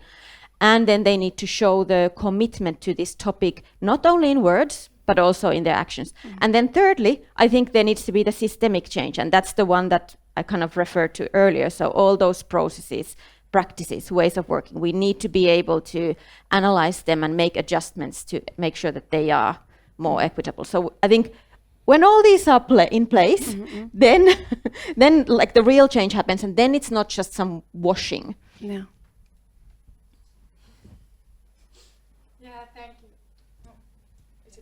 Yeah, thank you, Heidi. I really agree with everything you said. You need the leadership support, but that's not enough. You need also the employee support. And what we've done at Sievo, I think what has worked extremely well is that we have we always talk about the diversity, equity, and inclusion survey and employee satisfaction surveys, but I really believe they're very important. And of course, you have to first have the psychological safety so that people can honestly express their needs in those surveys. But what I've seen functioning for us is, for example, that the employees really express what they need and we're responding to those needs. So, for example, we had a neurodiversity awareness trainings this week. Actually, the How to Work With Me guide is one of the most effective tools for neurodiverse workforce to work better together, because we all have different functioning brains and how we work the best. So just wanted to comment into that we have to listen to our employees, which is kind of the main message here today, I think. Yeah. And in my experience, when ED&I, DE&I is linked to everything that you do in the business, it also links to your communications, your supplier diversity, literally everything in the business kind of operations, which is also then linked to well-being.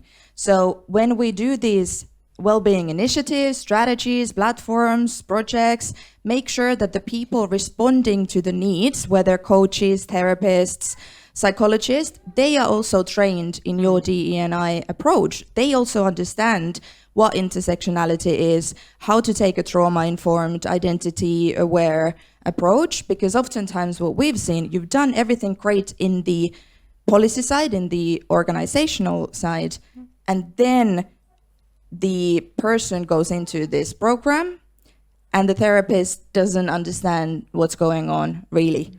So it's again, multi-layered approach. And actually to kind of build off of this, I want to say, if you're going to put it together in terms of some things that are really impactful, I'm going to give you an acronym here. It's going to be EPIC, all right? So I want you to think about making certain that you explain. That's your E for this one. You make it personable. You make it something that's individualized as well. Your I is going to be making certain that this is actually incentivized, okay? Yeah. And then your C is going to be communicated, all right? So when we start thinking about explaining, as Heidi was saying, this is not something coming out of nowhere, right? This is something from your culture, from your way of working, from what you're doing. If you're working at a company that's delivering something to lots of people, then you got to think about, hey, we're serving lots of people. We should know these people. We should understand. We should, be able to address and build something that works for and with them, right? Use a language that's relevant for your industry. Use a language that's relevant for what you're doing. If it's something that's an add-on, it will fall off. Let's put it that way, okay? So make certain it's something really relevant in that sense. Individualized, making certain that everybody knows what exactly they can do. Everybody has their own personal objectives. Everybody has their own personal goals. And that's something that has to be incentivized to be met. So you have to have something that you can have. If you're using Workday, you can easily integrate, for instance, you can have dashboards. If you have Pecan, you can make the dashboards as well for your leaders. If you have various kinds of tools, let me know if you have some questions about tools you can use. But you can easily have these things that can be used for, say, when you're going for promotions. You could take a look and see how have team leaders, performed for their teams. What are the scores in inclusion? If your team isn't performing as well, that may not be the best time to get that raise in that sense, okay? So incentivize these kind of things. So that way people are motivated to do that. And then communicate. So as you were saying, Pila, it's not just about getting the information and say, hey, look, we found out people feel bad. That's the most useless thing you can say. All right, this is, you found something out and it's great, but then talk about, okay, great. Have those conversations. What can we do to make it better? And this is what we're going to do to make it better. And then do the thing and talk about that you've done the thing. And get information and feedback about whether or not that actually worked, right? So that constant communication, keeping that in, that's something you can do, and that's how you keep it epic. I want to first hear the perspective of the candidates. Yeah, I think it's very important from the candidate side, and I've been discussing with international job seekers lately about their fears of where the eye is going in Finland. And this is concrete. And I work with job seekers every day, and everyone, or not everyone, but most people pay attention to job ads. Are they inclusive? Do they pay attention to the values of the company? Is it just words, or they're actually doing something? they read reviews online about what actually happened in the company, because everyone can put on a website that we are diverse and we are inclusive and we are the best in the world, but are they? Yeah. And reviews tells a lot. They tell a lot. So there is a general interest, of course, and that's something that candidates take into account. Thank you. I really want to leave some time for questions from the audience. But thank you so much. Just closing. I will close this discussion later, but let's open the I think this hand was the first.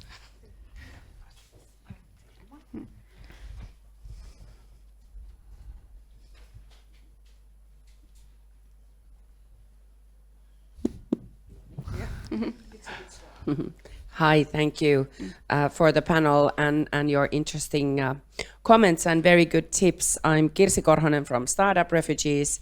Always happy to hear thought-provoking examples and good ideas on how to advance this issue.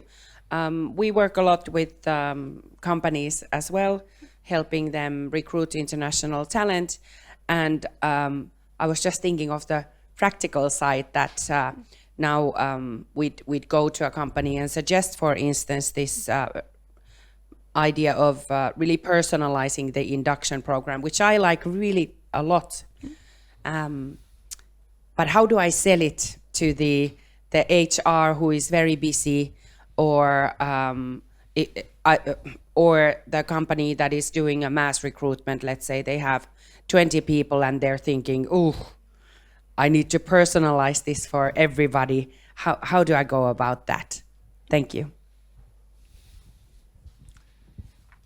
Thank you for the excellent question. Actually, I've been working on reorganizing our onboarding program, and what we did is that we have this standard checklist for everyone, like which is like the whole organization wide. But then we tell the teams, so we have this buddy system that every new employee has a buddy, and then we have their manager, and then we ask them to customize it for the employee. So my suggestion would be that create how to work with me guide. On the first day or the first week, they have already created the plan, but that there's still room for personalization. So they ask the new employee to do this how to work with me guide, and they go through it with the employee, together with the buddy and the manager.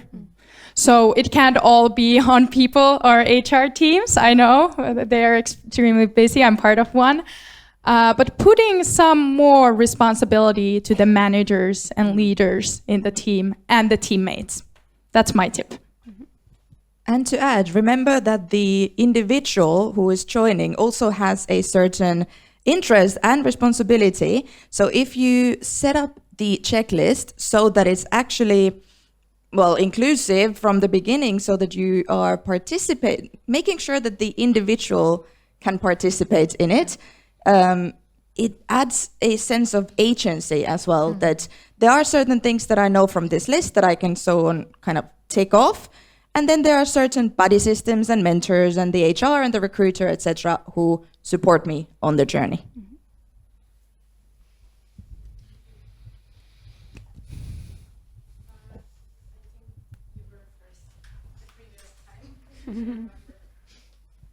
Hi, Anne from Suomen Economit, Trade Union for Business Graduates. Something we see a lot for our international members is that they don't feel often comfortable, or they don't understand from their cultural background that they need to ask for things. So I think it's an interesting topic, the how to work with me, but I think the company and the team and the manager on the other side needs to have a clear list, like the things you need to ask from me.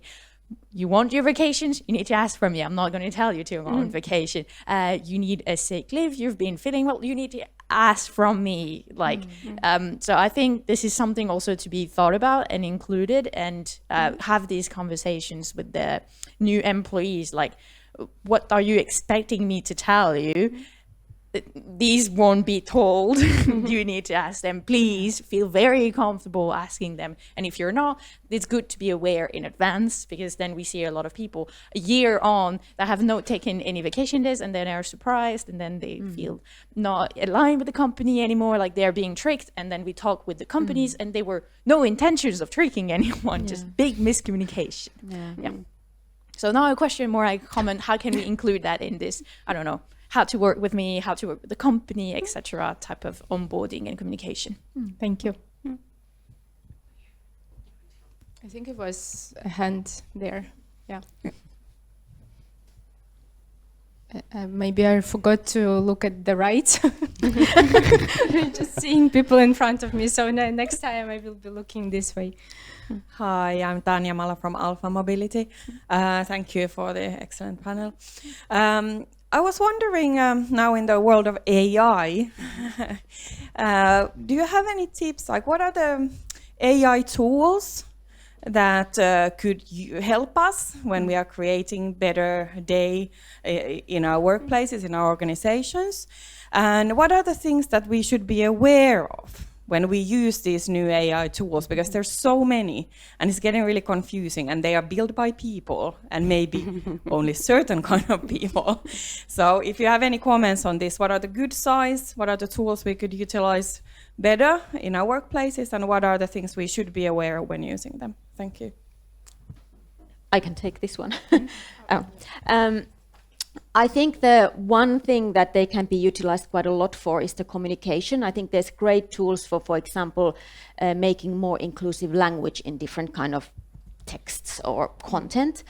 And I think you already said it yourself. They are built by certain kind of people. They only know the data that they have. Like the tools only are kind of as good as the data that they have eaten.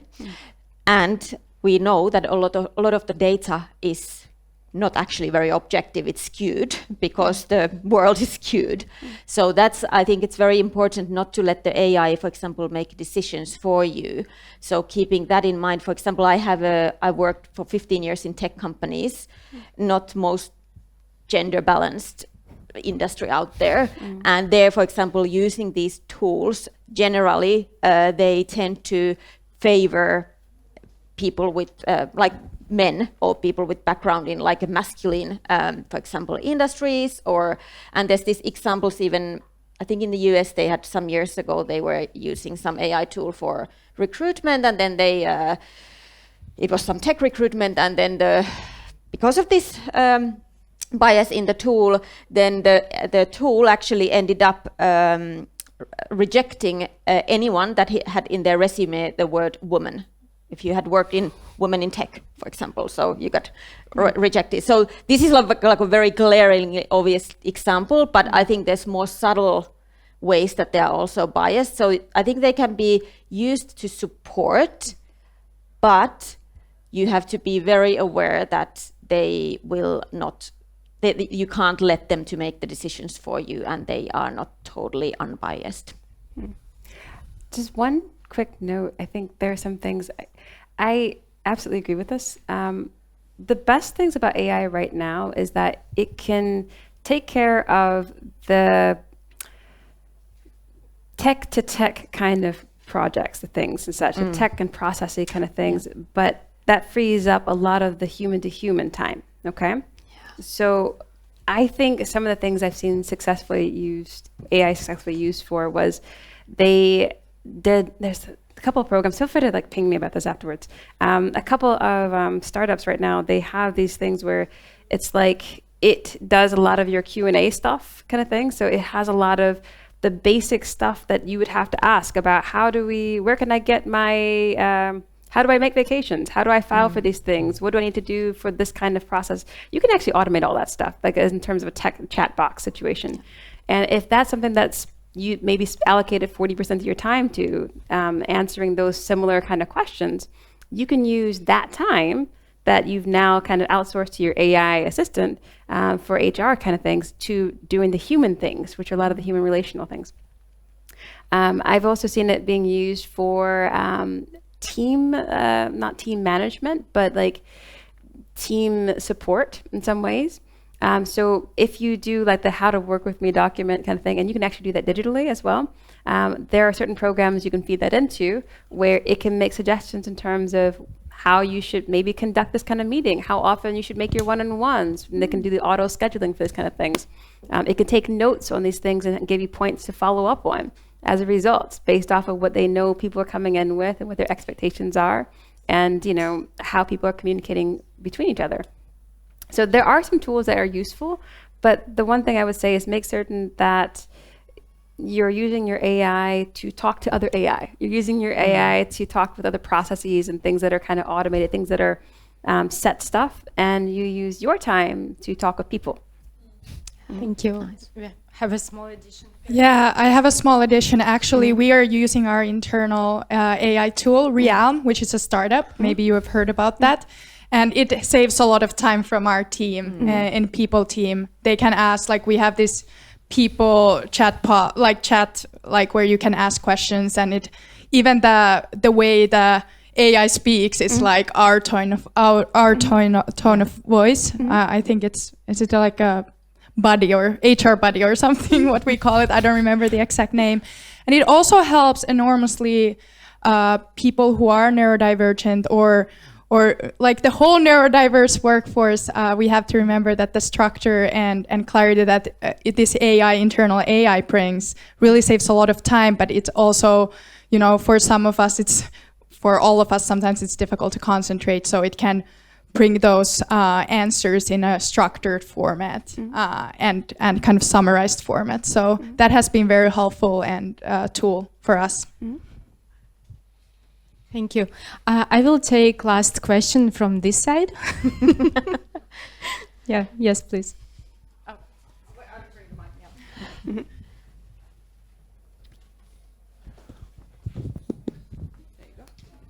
Tusen tack. Tore Malafronte, data analyst freelance. The topic of linguistics comes often in the discourse, because of course language is the main means of integration, not only for the employee in the company, but in the society as a whole. And it was very interesting that you saw that I think you offered also Finnish language courses. But how is it with that minority of foreign persons who decide to integrate themselves post-Svenska because it's lettere? Do you offer something? Or would you think that it could be helpful for those people who have already decided to go that way? Yeah, actually we don't offer Swedish courses to my knowledge. I know that some of our employees are, however, studying Swedish and wanting to do the YKI test in Swedish, which is completely encouraged. But yeah, that's a good point. Could we offer Swedish lesson? Probably, yeah. But yeah, for now we have only offered Finnish lessons. And now we're actually starting to, we offer also English lessons in our Bucharest office, and some are now even learning Romanian in our Finnish office, so that's pretty cool. And that's how we are trying to build the bridges between the offices as well. Yeah. Thank you. I think I will be closing for now. We have just 1 minute left. So what I want you now to kind of wrap up, and the audience here as well. So I invite you, we heard a lot of interesting stories and examples. Thank you for sharing that. So I want you to take now just one moment just to think about one thing that you that really stood out for you today out of this discussion, and maybe kind of make a commitment that this is something that I want to try to implement or do differently tomorrow, already today. So just think about one thing, and then I want to ask also our panelists, do you want to share as well that maybe you heard something that stand out for you out of the discussions of others, or maybe something that you kind of want to send as a message to the audience, just one thing. Yeah, I think the number one thing is curiosity towards different cultures and towards different people, how they work the best, but also what are their personal experience from the past. And for me, to have curiosity, you need to have empathy. So start with empathy towards yourself so you can give it to others. Yes. Thank you. I don't need double microphone. Yeah, I think for me it's like never assume but ask. Yeah. Those are some good ones there. I would say humility is an important thing. To understand that you don't understand everything, to understand that the people in front of you, the folks that look different from you, can be the experts around something, the people who, everyone brings something. Everybody is better at something. Learn from them. I think what was pointed out before is that there are a lot of diversities. And we're talking here international talent, but I really like that you mentioned neurodivergency. That's something that is not always considered. So it's also good to remember that about also intersectionality and different sort of needs of people. It's not just about coming from another country.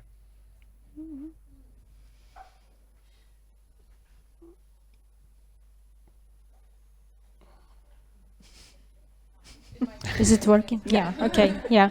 Okay. I think it's a great moment to finish and to give some applause to our panelists.